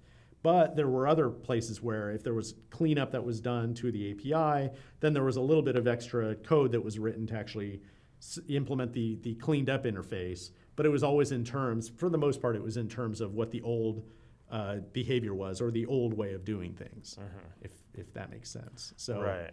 so yeah, that was one of my first tasks, was just take some popular power plant apps and develop them against this thing that, you know, would become CarbonLib, and see how far I could get to, you know, creating an application that used this new cleaned up API that still ran on Mac OS X at that time. So then, at what point did you actually join the Carbon group in OS X proper from the classic Mac OS? So I believe it was around the time that 8.6 shipped. In fact, I'm not sure that I ever shipped. I don't believe that I was responsible for CarbonLib when it first shipped on classic Mac OS. Oh. And I'm pretty sure it shipped in 8.6. So I believe after Mac OS 8.5, I had transitioned over to reporting into Scott's group, into Scott's org, before 8.6 shipped. Okay. So yeah, so what was that, 98? Something like that, I think. Somewhere around then. Yeah, something like that. Okay. So how was it very different culturally than what you were used to? Because I remember making that transition from OS 9 to OS 10, and of course I transitioned from classic Mac OS to Cocoa, so that was maybe a bigger transition in some ways. Right. Yeah, it was a big transition. It was interesting because that was when I became exposed more to the culture around Next as well.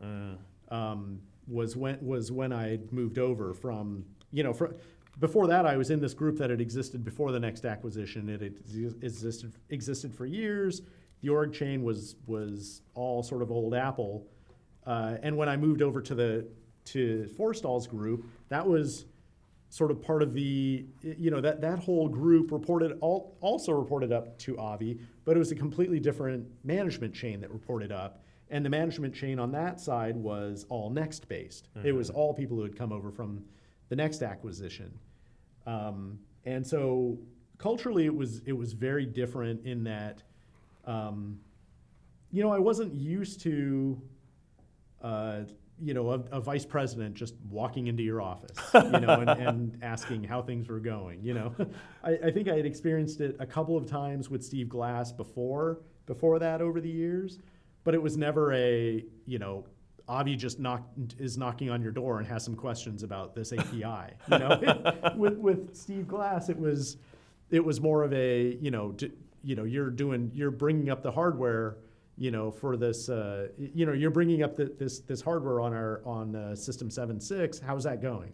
And then 2 hours later, how's it going? Does it work yet? You know, you know, 2 hours later, does it work? No, sorry, it doesn't work. You know, it was that kind of exposure, and that was sort of what I was expecting. You know, and that was terrifying all on its own too, right? You know, VP drops into low-level engineer's office, and you know, you don't have good news for him. But anyway, but with Avi and with Bertrand, it was more of a here's an engineer, you know, who's in your office, and now you're, you know, but you just so happen to report to that engineer up the, you know, up the food chain. But this is an engineer, and you're having an engineering discussion now, right? You know, you're not going to wrap things up and you know, give a non-engineering status to an exec. You're actually having an engineering conversation, and it was terrifying on the one hand, but it was fantastic on the other hand too, right? I mean, it was great because, you know, it was obvious very, very early on that Avi and Bertrand and Scott were these super intelligent people, and that they're there to have a conversation, and we're all there to kind of figure out what is the best way to ship something and make something work well.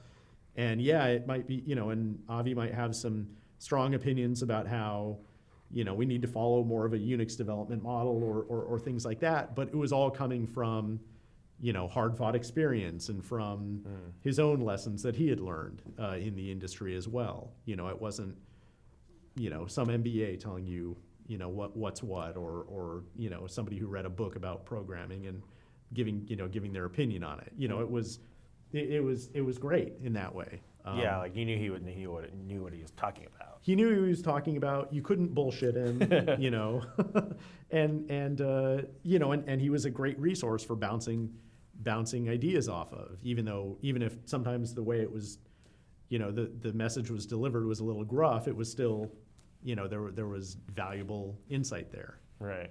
So yeah, it was terrifying, and it was weird how the organization was so flat, you know, as far as people coming into your office at any time or what have you.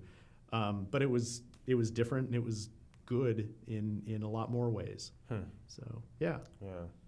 Did you feel? I mean, I know that, you know, there was, from the classic Mac OS side, there was some resentment over the Next management chain and over, you know, sunsetting a lot of the older technology. What was your perspective on that, and did you sympathize? You know, well, not really.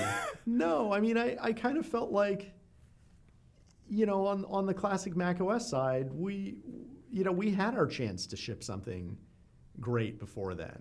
You know, we had years and years and years to actually get our act together and ship something that, you know, didn't, you know, all of a sudden these points were being thrown around that I had never heard before, and that, you know, in some ways amounted to religion, you know, until there was actual data to support them, right? Like all of a sudden, you know, a kernel that uses message passing for its primary means of communication is this horrible thing that will never be as efficient as, you know, direct function calls.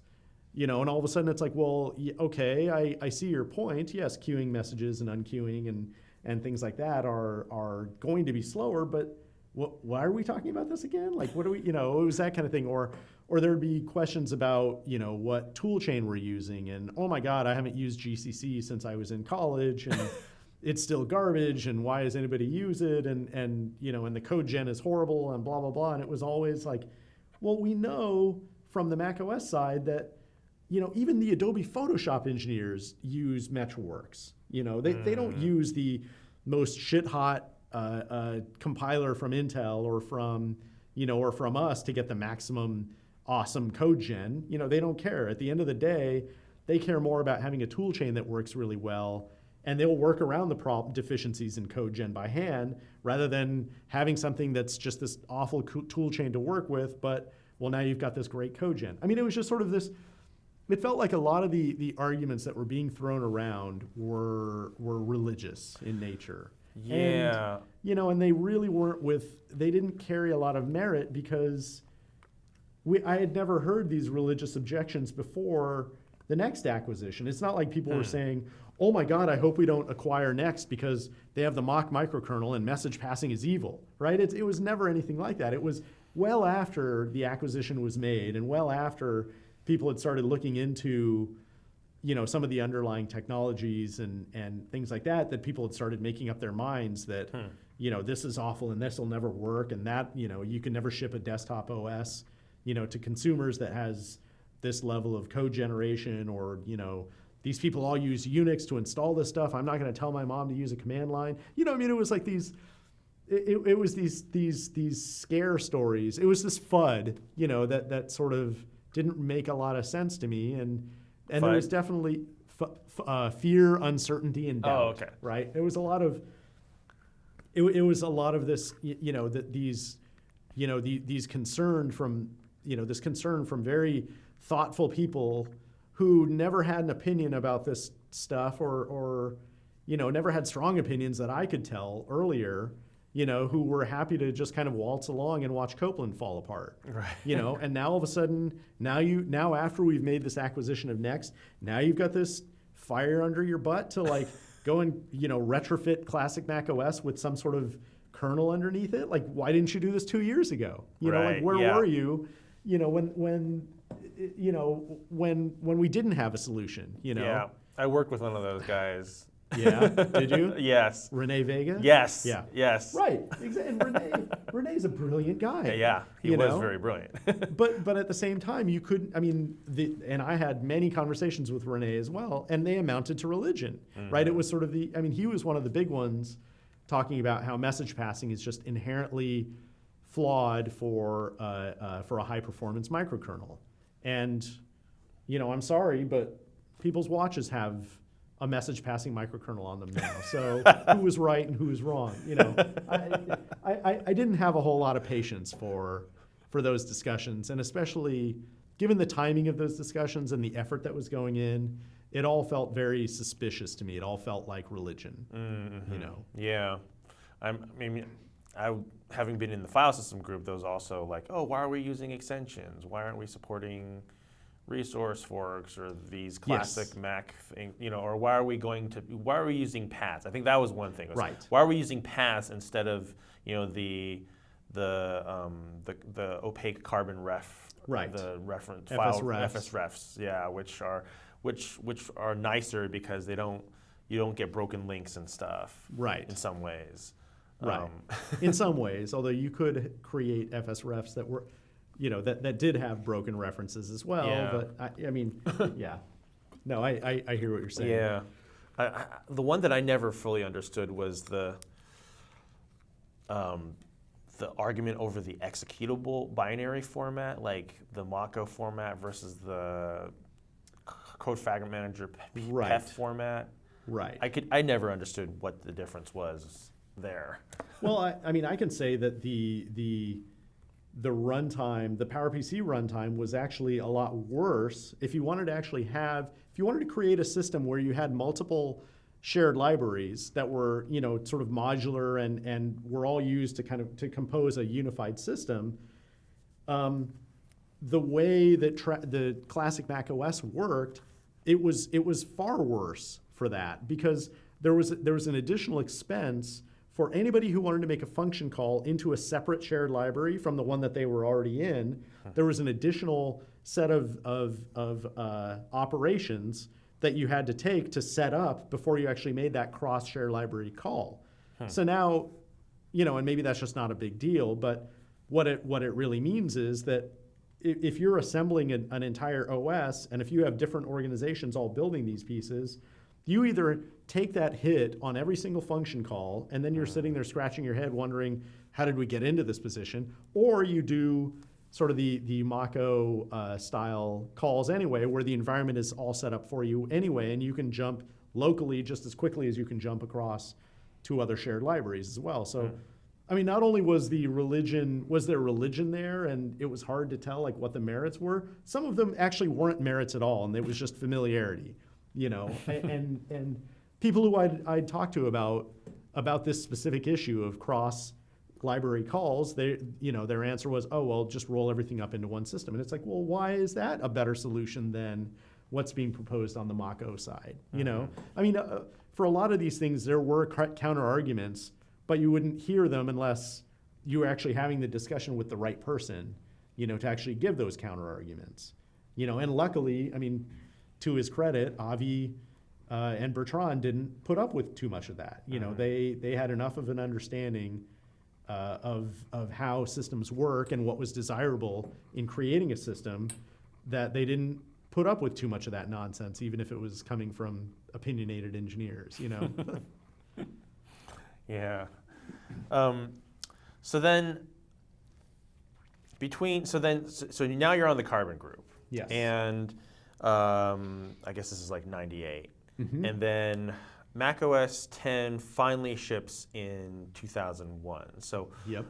What work did you do, in that meantime to get the OS actually shipped on the Carbon side? Yeah. So the big work I did was actually the file manager. Was the Carbon file manager. I took over ownership of that.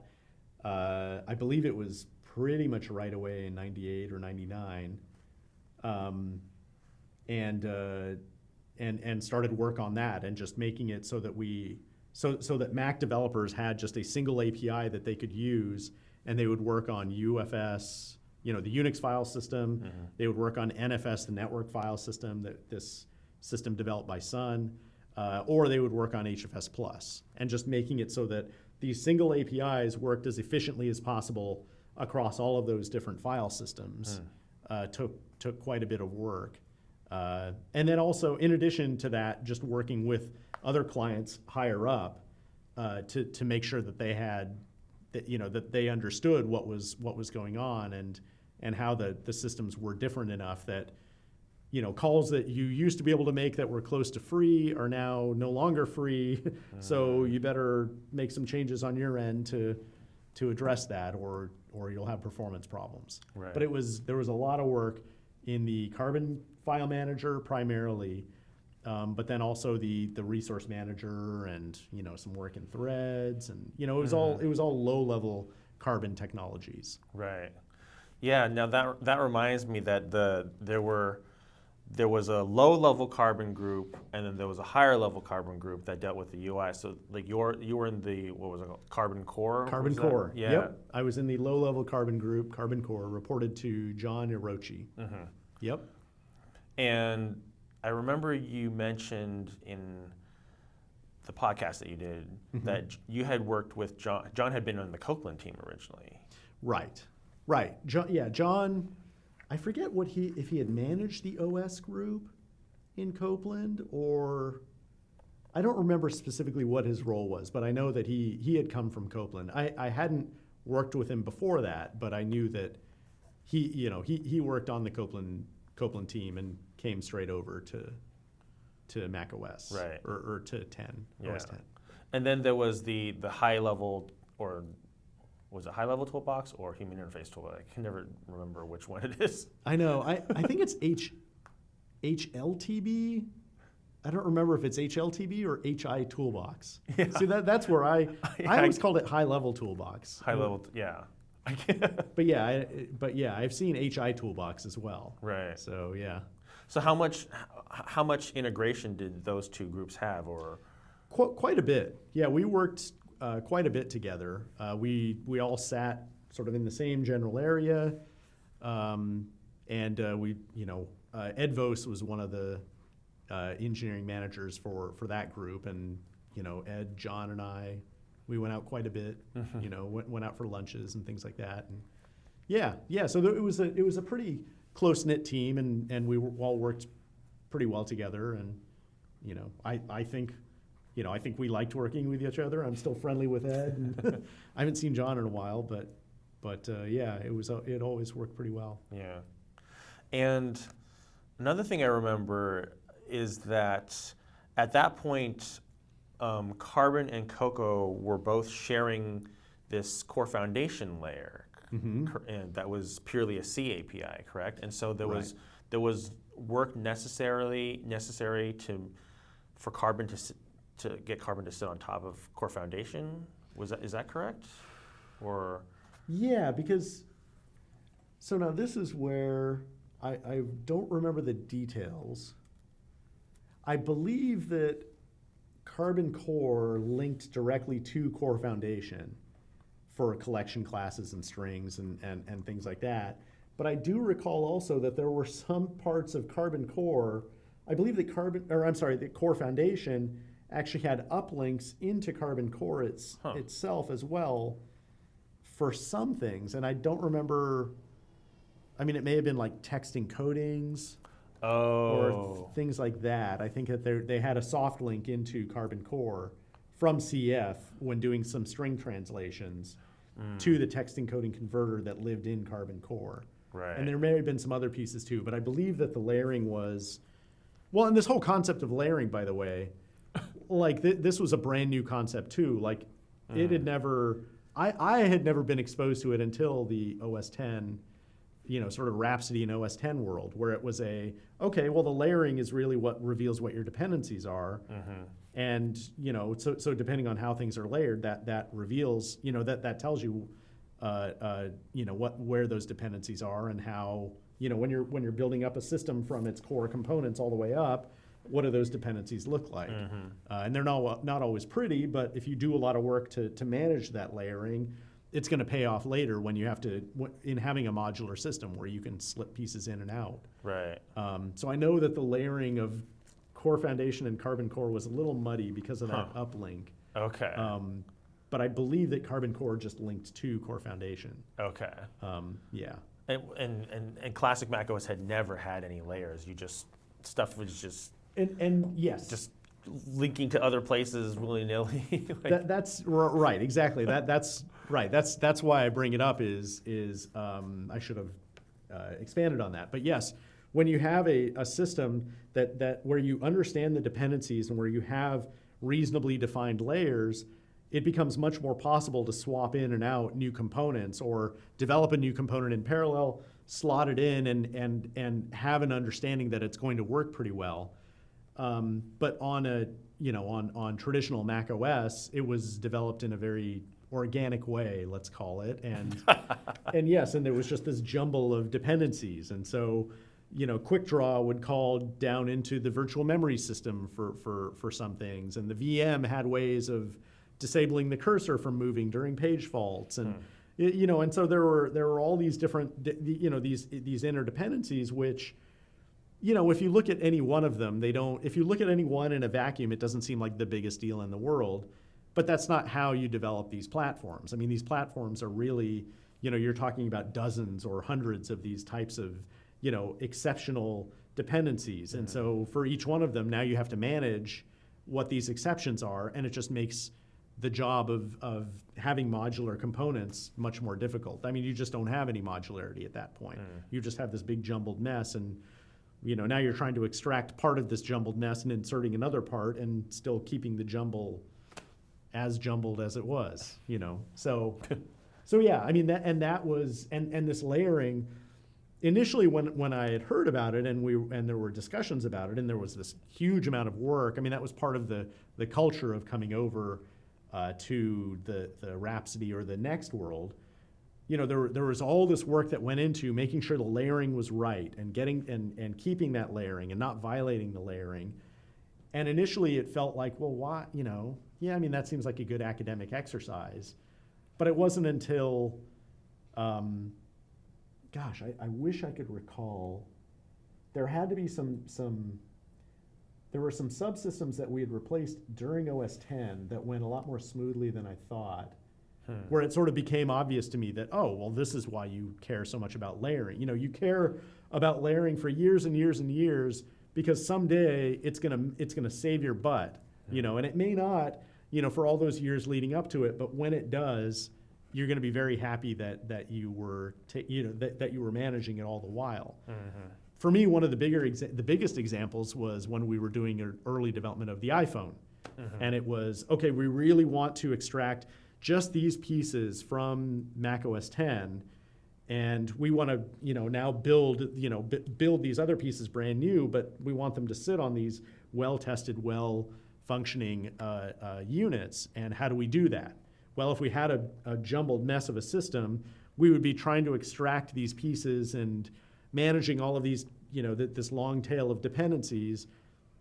And it would have been much more difficult to get to the point where we could just drop something on top of it without also having to, manage all of this mess underneath. But, when it came time to actually use these components and decide to use them and drop them in place, oh my God, it came together, very, very quickly. And it was, the credit goes to everybody who cared about managing dependencies before that. So yeah, it turned out to be incredibly important. So then you're part of the Carbon team. OS X ships, 10.1, then 10.0, and then you have 10.1, 10.2. How long were you on the Carbon team? I think I was on Carbon, I believe, until 2002. When I started managing the summer of 2002 was when I moved into management, engineering management. Right. And so I started by managing the mail team, the Mac OS X email application team. Right. And so prior to that, you had worked on up through the release of Jaguar 10.2. Right. I believe Jaguar was the last version that I shipped. Right. Yeah. And you were still working on the Carbon File Manager? Yeah, I was working on File Manager. I think that there were there other things too? I believe it was still predominantly File Manager. There was some work in launch services that I had been doing. it was still like low-level carbon, mostly file manager work. Right. Yep. And then you decided that you wanted a new challenge, you wanted to go into management? Right, exactly. I wanted to move into management, I guess, to sort of expand like how much influence I could have, okay. over how things were developed. I mean, when you're an individual contributor, you can influence 100% of the thing that's right in front of you, or maybe 80% of the thing that's right in front of you, but your influence onto other aspects of the product it trails off pretty quickly, and so I wanted to know, what is it like to manage people, and and to have more of that influence on the engineering side too. Yep. So then, how did you end up on the mail team? I don't recall who brought it up. It may have been like one of our EPMs, or it may have been Scott. I don't remember who had mentioned the idea that the mail team might be looking for someone to take over management of it. Yeah, I don't remember specifically who it was, but I do recall talking to Scott, and right away, Scott saying, "Okay, go talk to the whole team and see how they feel about it, and and let's make the move if you're ready." So yeah, I don't remember specifically though who, how that came about at the very, very beginning. And then at some point you also picked up Address Book, or was that something that organically grew out of the mail team? I did pick up Address Book. I think Address Book I had picked up at the same time. I think it was like just 3 or 4 months later. So it was like early 2003 that I started managing the Address Book team. And at the same time, Henri Lamoureux, who was previously managing Interface Builder and Address Book.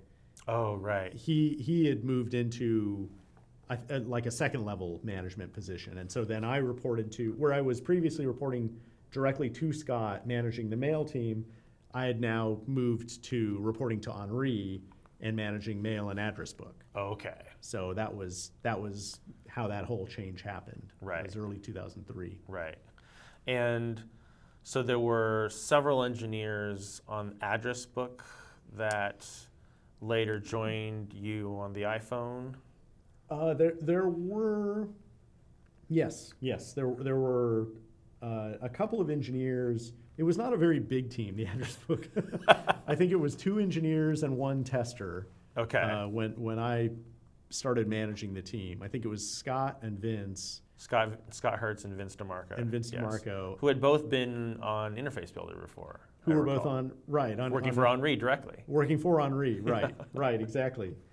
And so I picked up those 2. They were the engineers on Address Book, and I had the mail team as well. And by then, I think the mail team, well, it was pretty early in the mail team development, so it was still, I think it was like 6 or 7 people, plus 3 on Address Book. There were two engineers and 1 QA. Okay. Brett Neely as well. Oh yes, so, Brett. Yeah.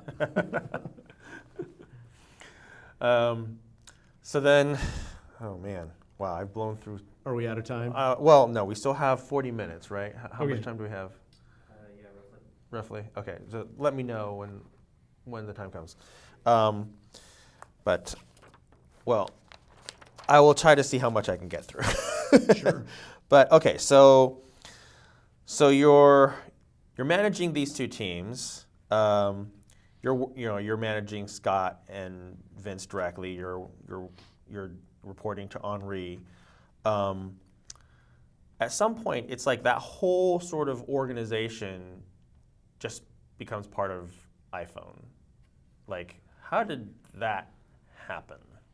So it wasn't the whole. Oh, you're saying Scott and Henri and me, and Scott Hertz. Yeah. Like that. How did that like become? it's like yeah, exactly. Like Scott Forstall, Henri, you, Scott Hertz, and Vince too, I think, right? Vince did come later. Oh, but yeah. it was later. Okay. Yeah. So, well, maybe we should just go back to like, how did you get into the iPhone project? Like, okay. So one day, I mean, this was something that we had had discussions about, just sort of hallway conversations, and you were probably in on some of those too, where everybody just pulls out their latest phone, and we're all kind of looking at them, and well, this one sucks for that reason, and that one is terrible for this other reason, and just kind of going through, and well, here's what's cool about about this phone. At that time, it was let's make them as small as possible. Who has the smallest phone? That was the competition. But there was already water cooler talk about. Well, we made the iPod, and the iPod was so much better than any of the MP3 players that came before it, and we know all of these phones are terrible. What if we made why don't we make a phone? But it was never anything more than, it's not like Steve was sitting there and Steve Jobs was sitting there and said, well, that's a great idea. Let's go do, it was just cool, water cooler talk, right? Mm-hmm. But I'm sure that Scott Forstall, was in on some of that too. We just hallway conversations and, chatting about what we were doing. How early was this? Like 2004, 2003? Yeah, I mean, those conversations had been happening 2003, 2004, that kind of thing. And wasn't there the Motorola Rocker that Apple had partnered with Motorola to do this iTunes phone? That came in the fall of 2005. Okay. And so what happened was early in 2005, it was right around the time that Tiger had shipped, Mac OS X Tiger, which was I think 10.4. Yeah. Scott came into my office and closed the door and said, there's this phone project that's starting up. How would you feel about managing the software side or managing the software team? And so, it was like, well, yes, that sounds great, but I have by then the problem, the sad part was that the mail team was, I had sort of built up the mail team. We shipped Tiger, which had really, really good reviews. Like the email client in Tiger, we had great reviews for it. I felt like we were kind of firing on all cylinders because before Tiger was even done, we had already gone through this exercise of coming up with some demos, and we started demoing features to Scott to show him and say, like, here's what we want to do for the next release. We're not even completely done with Tiger yet, but we already want to start figuring out what we're going to do for the next release. And so we had these demo meetings, and they all went really well. And then all of a sudden, Scott comes into my office and says, how would you like to manage the team? We talked about it, and well, what does that mean for, do I keep managing the mail team, or is this a full-time thing? It became clear it was a full-time thing that I can pull some people off of the engineering teams and to go and start on this. And in the HI hallway, they already have designs for it, so I would very likely have to move up there. Just kind of working through some of those details. So work had already been going on up there in the HI. Yes. The HI team. Right. Work was already going there. I hadn't seen anything. All I had heard from Scott was just work had been going on, and I knew that they were hiding things up there because they're always hiding things, and who knows what they're hiding, at any point. So they do a good job of hiding what they're working on, I guess. So Scott mentioned that to me. I think that was April of 2005. Wow. I made the decision to go for it, and then took 3 engineers, 2 engineers from the mail team, 1 engineer from the address book team. By then, Vince had already gone. I think it was Alex Abus and Scott Hers were the address book engineers. Okay. So, left the address book team with 1/2 of their engineering staff, and pulled 2 people from the mail team, and then the 4 of us, me and 3 engineers, went up and moved into the HI hallway. And that was when I first started. That was when I first saw designs and, and started working with the team and working with HI to kind of fill things out. Right. And at that point, what did the designs look like? So the very first designs, they looked an awful lot like what you see like when you look at the sort of the iconic iPhone screen with Springboard and the grid of icons. That was by and large fleshed out by then. Okay. There was the status bar along the top, grid of icons. I believe there was even the dock looking thing for the bottom icons. And there was a phone app and everything, and so on this, as part of this design, it wasn't just still pictures. What the HI team had done was they did a lot of work to drive these Macromedia Director demos, and so the Director was this animation, this easy animation creation app that you can use to kind of, that the HI team had used to sort of create these animations, which were transitions between the apps, or an animation to bring up the keyboard, or animations to show scrolling within the address book list, different things like that. So what they had was this pretty well fleshed out demo of, so it was a Macintosh, and sitting attached to it was this screen that had a display on it, and it had touch input on it. It was about the size of a tablet, though, and so pushed down into a corner of it was Springboard, was the Springboard UI. And so you could actually interact with it down in that bottom corner, tap on it, something that looked like mail would come zoom up and show you what it looked like to be viewing a mail program. You hit this other button that was sort of the equivalent of the home button, and tap on something else, and then another program would come up. So it felt quite a bit like the phone experience ultimately would. But it was all just done in Macromedia Director, all running on a Macintosh. It was just a script running on a Macintosh, and the designs were there. So yeah. Did you ever get to see the design that had been based on the iPod, like scroll wheel, or was that long before? The scroll wheel, that came later. Oh, it came later. That came. I mean, now they may have been working on designs before that too. But the designs that I saw were for the P1 project. Which was something that came later, after we had started on Purple. Okay, so then, there were two competing projects going on? Eventually there were, so for a lot of 2005, we were working with the human interface team, and just sort of really trying to flesh out, like, well, what does this mean to zoom on a photo, or when you say Safari, is it all of Safari, or when we say mail, and let's say I have 10,000 messages in an inbox. Am I going to really be able to scroll, across 10,000 cells in order to see that, the very first message, or are we going to cut them off? There's a near infinite number of questions like that to kind of flesh out, like, what are the boundaries of this of this user experience, and what does it look like, and how does it operate at those boundaries, so that when we're going in and implementing things, we have a better understanding of what we're doing.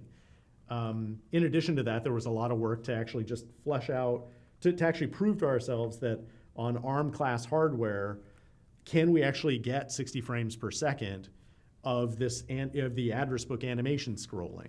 Because we understood that there were multiple layers there, and multiple pieces were all moving simultaneously, but can we actually do that with a 200 megahertz processor, and the GPU that's attached to something like that, or are we just going to fall way short? How close can we get? So there were different things that were. I mean, there was a whole lot of work that was happening on the software side for many months. Including decisions around what underlying frameworks we use, what language are we going to use, what runtimes will we support, things like that. But anyway, after that work had been going for several months, we had this meeting. There was this meeting that Steve Jobs had called, where Tony Fadell was there, Scott Forstall, John Rubenstein, sort of our management team was all there, and in that meeting basically was the kickoff meeting for what would become P1. What Steve had said was that he sees a lot of great progress happening on Purple, on the Purple project, which is what the iPhone, what would later become the iPhone, was known as. But he's worried that we're going to take too long to ship it, so we need some sort of interim product to get out there to help us drive sales on something in the meantime, and maybe we can actually learn about phone development along the way too. And then in a very orchestrated way, Tony Fadell just happened to pull out these schematics of a click wheel phone, that had a bigger screen on it, and that was sort of that was where the P1 and P2 monikers came. Right before that, there was just Purple, and there was nothing else. But it became P1. P1 became the click wheel iPod-based phone, and then P2 was the thing that we were then working on. Right, which was just a continuation of Purple. Right, exactly. It was just a rename of Purple. Okay, but that predated the P1 to a large extent. Yeah, I think so. It's although maybe there had been initial prototypes with the click wheel, right, done by HI before. Right, and I'm not even sure. Maybe in the iPod org, in Tony's org, maybe they had pitched a phone a year or two before, and I didn't know about it because I wasn't, there. It was right. Yeah, that was so. There may have been things that predated it, but I'm not aware of what they were. Right.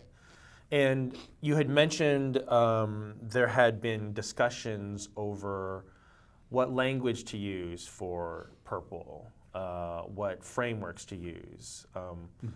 I think I think you mentioned that there were three options for what the decisions were. Right. There were the three. Eventually, we had sort of narrowed it down to three. The three best options, and this is for the runtime, and then for what frameworks we would use for largely for implementing the look and feel of the iPhone. The first option was taking existing Mac OS an existing Mac OS framework that's used for drawing widgets and controls and things today, called AppKit.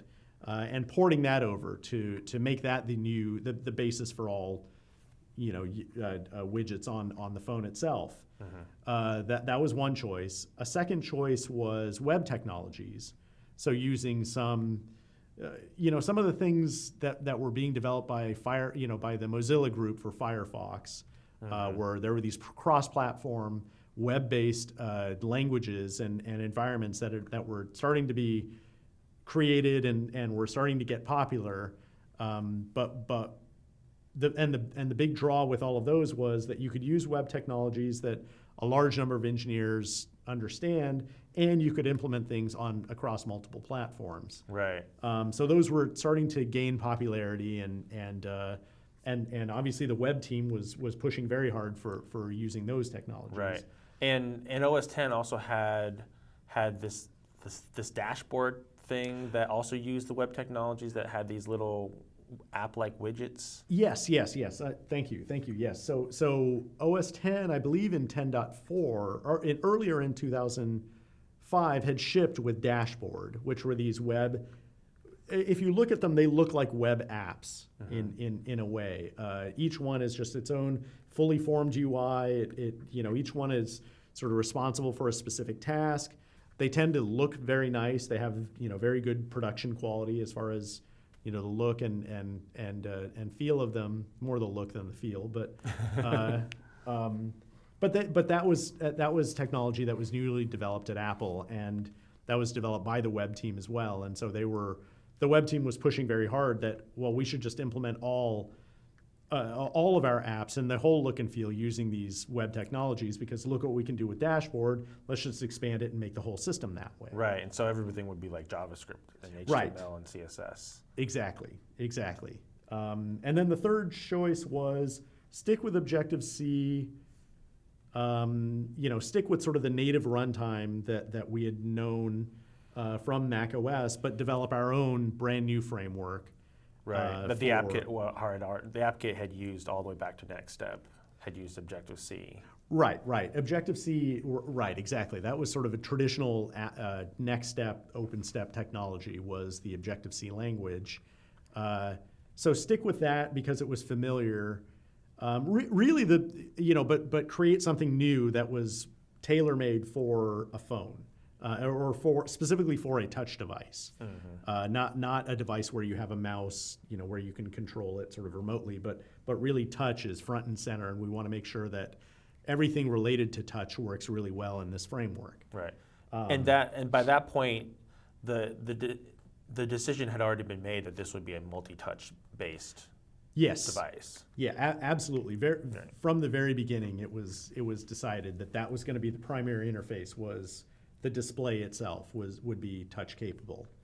And so eventually we had decided after a number of meetings, we had decided to take the third approach, which was create a brand new framework from scratch. But really what we wanted to do at the same time was base the patterns that were used in this framework on AppKit. Because there isn't just the language, and there's the language is one thing, and there's conventions around how to create the interfaces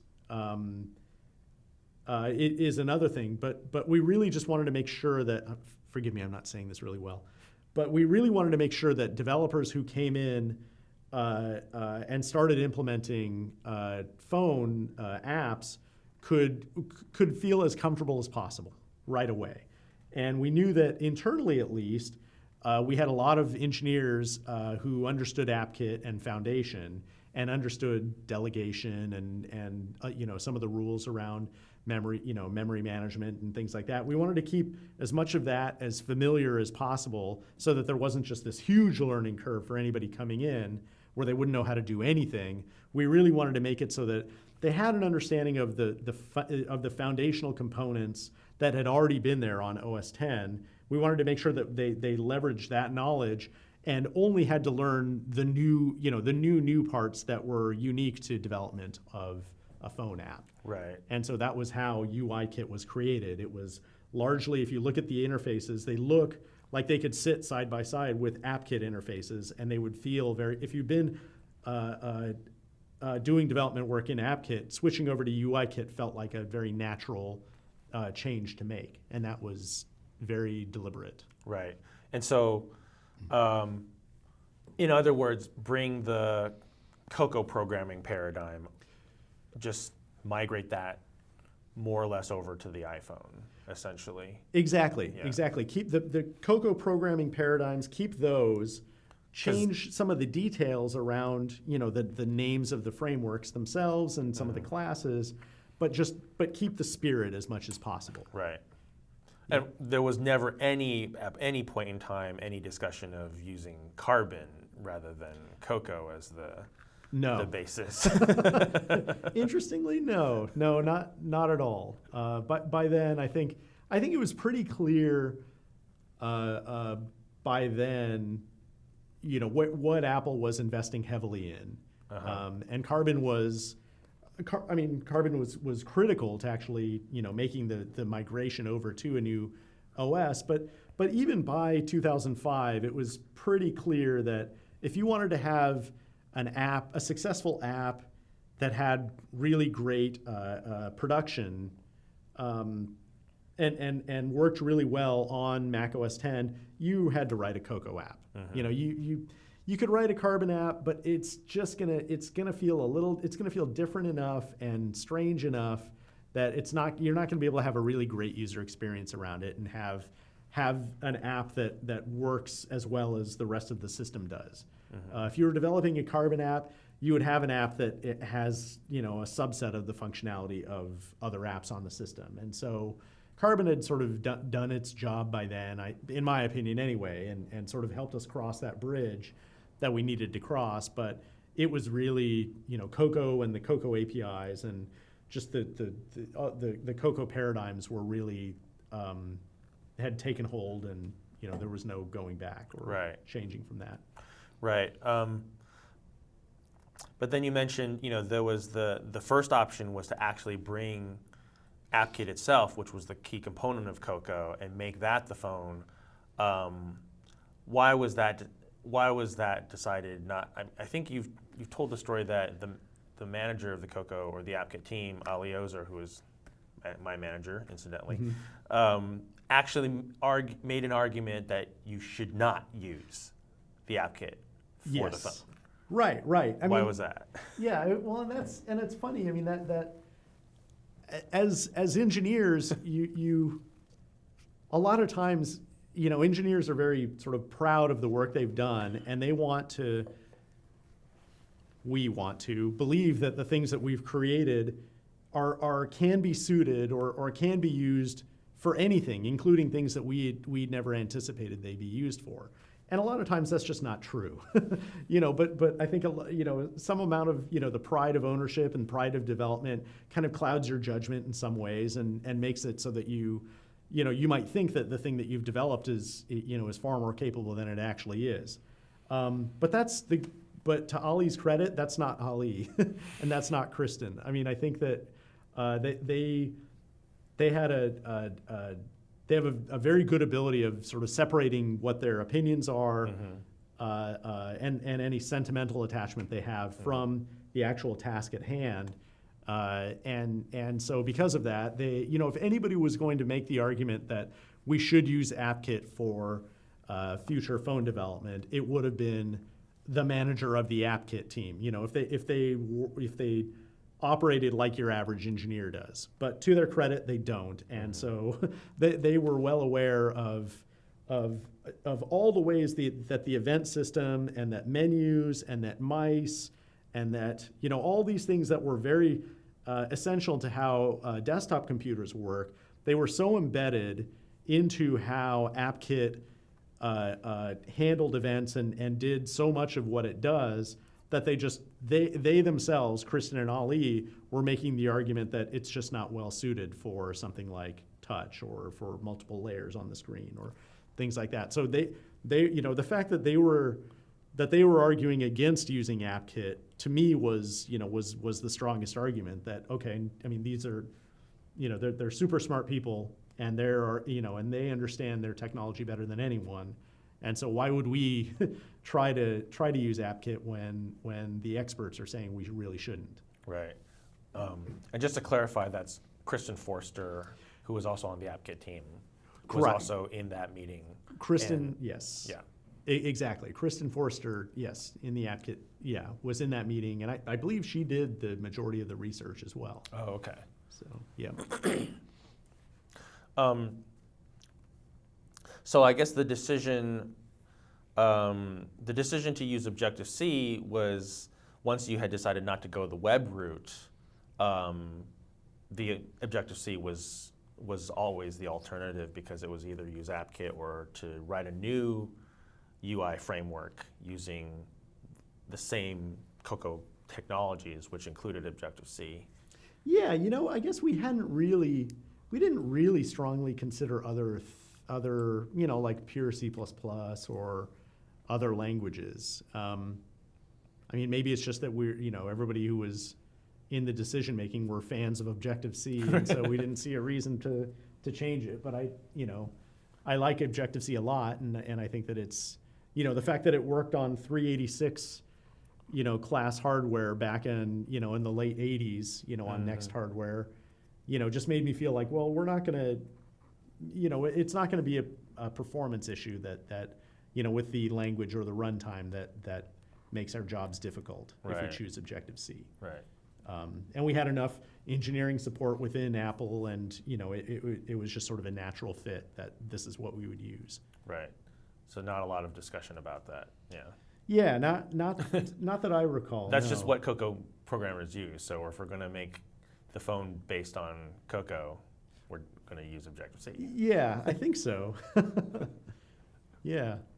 Earlier, you also mentioned, the developer story, but you weren't thinking of third-party developers, right? Like, there was no idea that this would be opened up to third-party app developers at that point in time. Correct.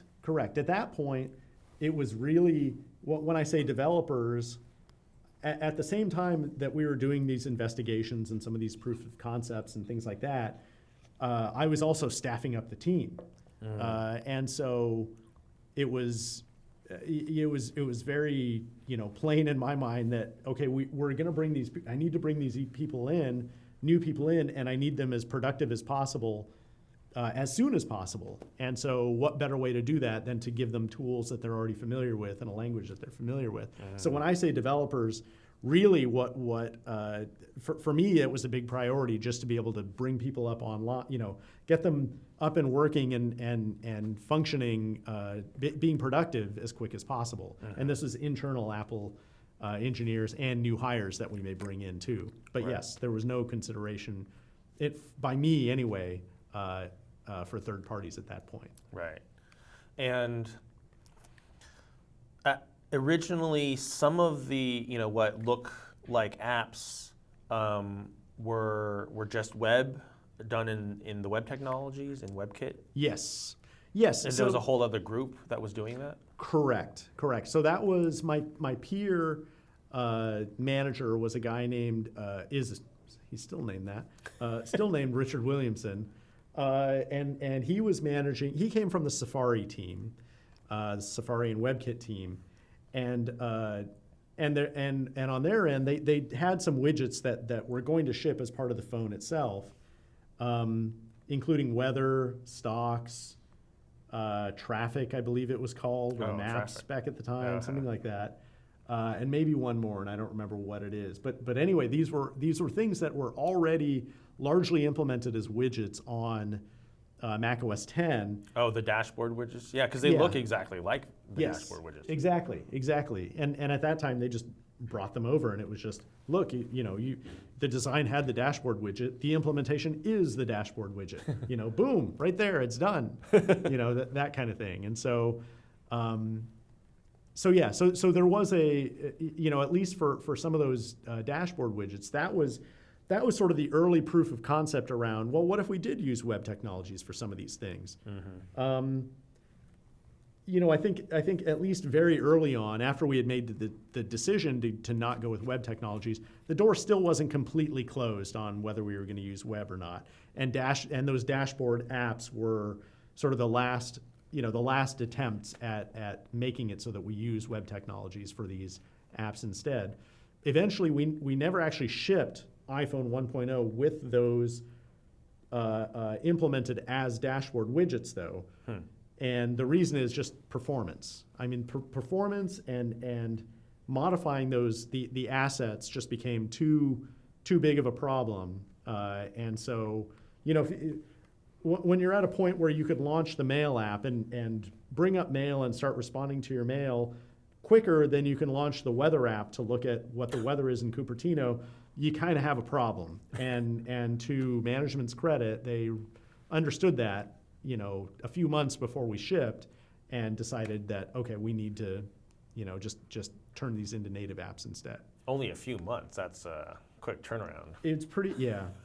Everything was pretty quick turnaround in those days. So yeah, to Richard's team's credit, they did knock those out pretty quickly. Oh, so they re-implemented those apps natively. Right. Not your team. Not my team. Okay. Yeah, they re-implemented those apps. Wow. As native apps themselves. Yep. So which apps were you in charge of? I was in charge of... Were you in charge of more than just apps, right? You were in charge of the entire user experience. Yeah, well, and there was Springboard. Springboard, which is sort of the puppet master for all of the apps on the system. And the very earliest version of UIKit before it moved over to become its own thing and become something that third parties used. My team developed the early versions of UIKit as well. When that was just internal use. Exactly, when it was internal use. As far as the apps go, camera, photos, mail, contacts, calendars, settings, later the App Store and the iTunes Music Store, videos, the music player. We implemented a lot of the clock app. I mean, like a lot of the apps that you saw on that first screen. Probably like 70% of them were my team developed those. Wow. Yep. Yeah. That's a lot. It was a lot. It was a lot. I think you told a story about how when you first signed on, your team did not have access to the UI designs and only you did. Correct. And you had to go and somehow tell them what you had seen without Right. without really telling them, you couldn't give them the actual design. You had to like redraw it from memory or something. Correct. For a few days, I had disclosure to see the UI as the manager, but the engineers on my team had not been disclosed yet. And this was like right at the beginning when they had just joined the team. This is right at the very beginning. And so it was probably for the first 3 days or 4 days that we were in this arrangement where Steve Jobs had to personally approve not only everybody who was on the team, but then also everybody who had access to the user interface. And so, and I remember I had discussions with Scott Forstall about this too, where I had access to see the designs, but my engineers who are actually doing the work here didn't have access. So what should I do? Should they just go on vacation for 3 days? That doesn't seem right. We're busy. We need to get busy with this stuff.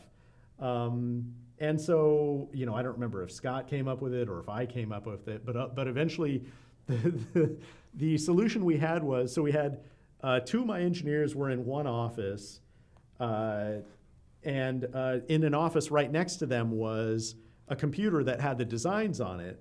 And so anytime they had a question about, the designs or some aspect of the design itself or something, what I would do is go into and they weren't allowed in the room with the computer that had the designs on it. So I would go into the room with the computer that had the designs on it, play with it for a little bit, try to commit to memory, everything that I saw, and then I would come back over and on the whiteboard I would draw, and I'm a terrible whiteboard drawer anyway, and then I would draw, an approximation of how things worked and how it behaved and how things should be. And so we did this for 3 days, and the whole time we were doing it, we were all perfectly aware of how absurd it was, but that was what we had to do, and we had to show demos, either that Friday or the following Monday, and so we had work to do and we had a deadline to meet, and this is a way to meet the deadline. Oh man. So yeah, it was a little silly for a while there. It's like you're a corporate spy within your own company. Right. That's what it sounds like. Exactly. Yeah. Somehow and I'm reverse engineering what that design is, and yeah, it was very silly.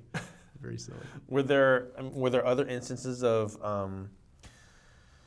just being hampered by the siloization, by not being able to see the hardware, for instance, or I'm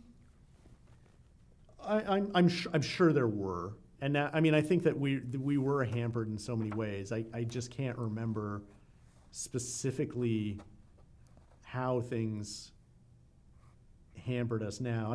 I feel like whatever we needed, whatever information we did need, about the hardware or certain aspects, we managed to get the information that we needed. It was sort of, everything was need to know, of course, and the things that we did need to know, we did eventually find out. So it wasn't too bad for my team. I think it was probably a lot worse for other groups, just because we had access to the internal UI from the very beginning.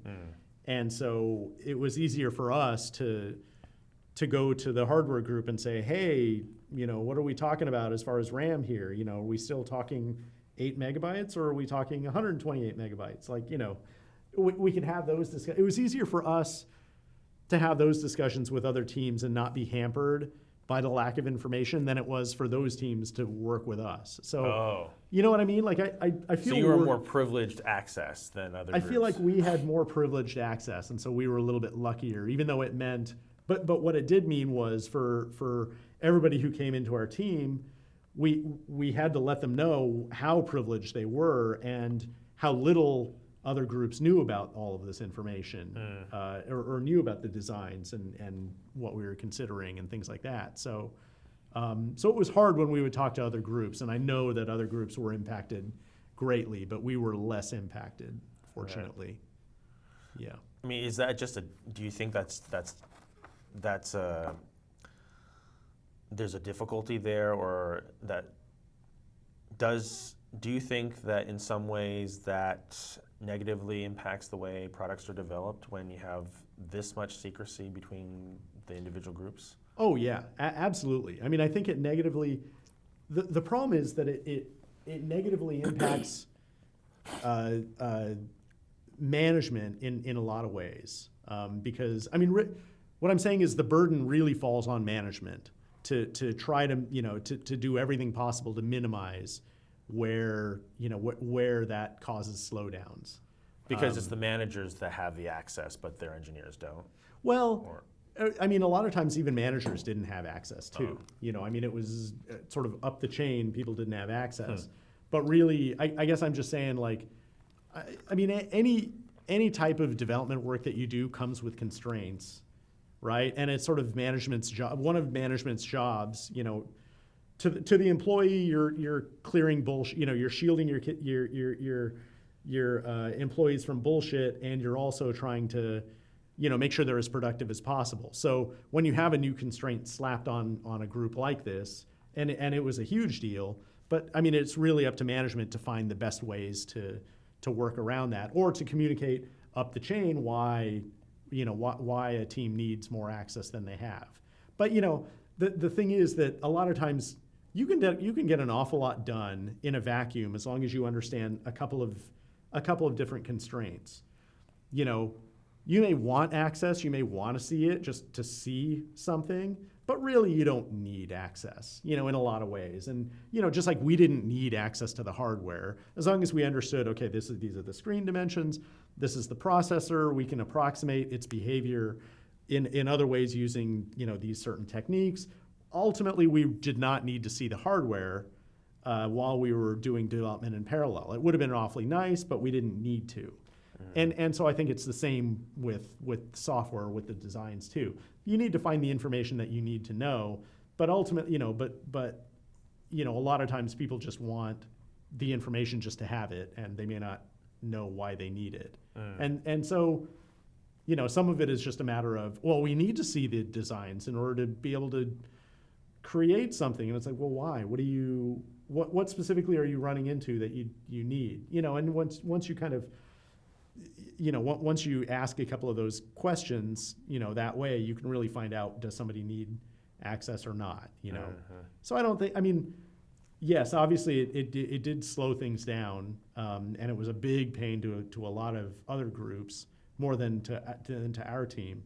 But at the same time, we were able to ship the phone and get the big splash that it got. And, the first day that after demos, after Steve Jobs demoed it, it was on the front page of newspapers. And, I'd never been part of a project that had that before, and a lot of that was because of the secrecy around it as well. Right. Yeah. Was there any tension between, Scott's organization and Tony Fidel's organization, especially because at one point you were working on these two competing projects, like P1 and P2? Yeah, there definitely was. I mean, I think that the iPod team, I mean, if I can characterize sort of the attitude that the iPod team had, was that, I mean, they had shipped the last successful embedded product.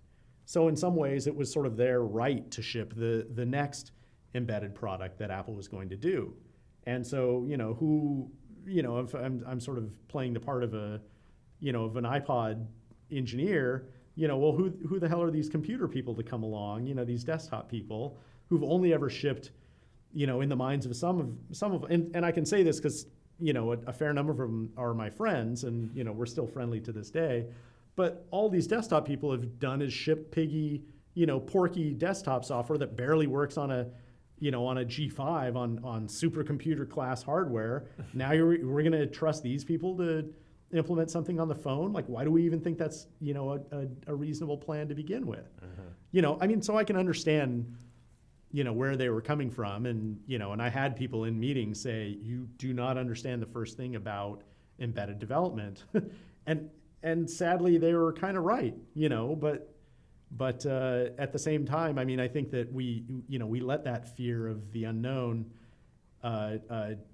just make it so that we were extra careful and that we really understood what the requirements were for developing developing a phone, and what does it mean to get technical approval from a phone carrier, from a network carrier, and things like that. So, yes, we didn't know what it was like to develop, a phone from the beginning, but at the same time, we were developing a phone that was unlike any phone that had been developed before. It was closer to a computer in the end. And so really it was the right decision in my mind. I may be a little biased, but it was the right decision to have people with a desktop computing background be the ones who work on this and scale down a desktop computing experience rather than taking an embedded experience and trying to expand it out. You just end up with a software stack, and I think that we had proven it in later years.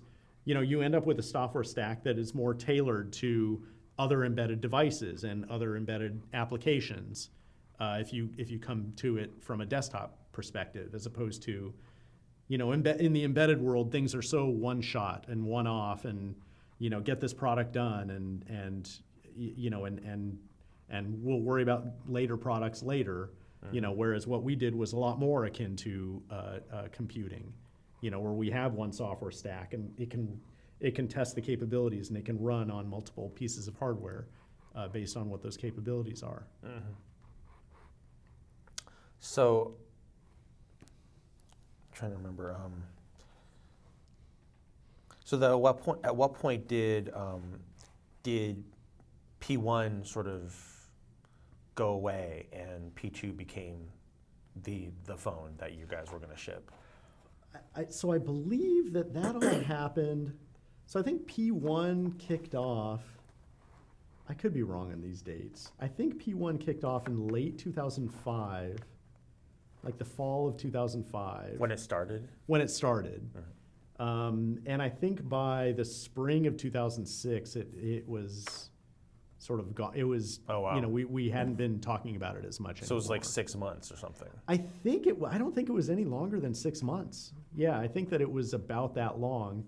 I know that, once P1 had sort of become plan of record, that became a rallying point for our team, on the P2 side, to actually try to deliver features and functionality before it was available on P1 there was this perception that Purple and that what was later named the P2 project was kind of the science project, and it's going to take some time to actually have the rubber hit the road and actually show that this thing can be a phone. And that it just made me crazy that we had that perception. I mean, it was rightfully there at the beginning of the project, but I felt like as we were meeting these milestones, I wanted to make sure that people understood that we're not a science project anymore, that this is for real. And so we did, we worked very hard to kind of deliver core functionality sooner than it was available on P1. And so one of the big highlights was SMS. I really wanted send and receive SMS working before the P1 team could deliver it. And so, it was either right before Christmas 2005 or right after Christmas 2005 that we actually managed to demo it to Steve. But it was just part of, I just wanted to have just more and more of these demos and have them running on real hardware, not running on a Mac as much as we could, as soon as possible, to show that this thing is real and that we intend to ship it. We're not slowing down, or we're not taking the foot off the gas just because we have another interim plan right now either. Mm-hmm. And so you did get that feature implemented before P1 did? We did, yes. We did actually get SMS sending and receiving working before the P1 team, and we were able to demo that as well. Now I'm not sure. I don't know that was the thing that killed P1. I don't think that it was, but I just wanted to keep adding to that perception that, while you guys are still trying to figure out keyboard input for the P1, which was not a done deal, we're over here, delivering core functionality. And so, right. If you're real, I wanted to keep, the executive team and Steve is excited about P2 development as we possibly could, and what better way than showing new features and functionality, on an aggressive schedule. Right. Were they thinking of, I mean, you mentioned the keyboard, were they thinking of shipping a physical keyboard at any point? No. This was the using the click wheel to actually input text. Oh my God. So the idea, yes. So the idea was to actually turn the click wheel to pick the letter that you want, hit the center button to select, on to the next one, click send, click select, that type of thing. And also to have, I mean, and there were it's like going back to a rotary dial phone. In a sense, it was a rotary dial. So from my recollection in the meeting, to his credit, Phil Schiller thought it was a bad idea right from the beginning. Before we even had the discussion about this P1 plan and schematics were pulled out and all that, already Steve and Steve Jobs and Phil Schiller were sort of arguing back and forth about whether a click wheel could be used for text input, and Phil just thought it was a terrible idea, but Steve just shut it down right away, and we started having the meeting. So even from the beginning, so Steve wanted to actually consider it. Oh yeah, as an option. Oh, absolutely. Huh. He was completely on board with considering it as an option, and I think that out of that, actually, I think that may have been the first time that anybody had implemented the where the keyboard actually predicted the next word you were going to type in. Autocomplete. Right? So if you type in the word there, THERE, then you would see an is, as the first thing. And then you select is, and now A comes up, and you can select A, and right. that type of thing. I think that may have been first seen with the click wheel text input. Because it was so cumbersome, so you had to have a predictive text thing to help you out. Exactly. Yep.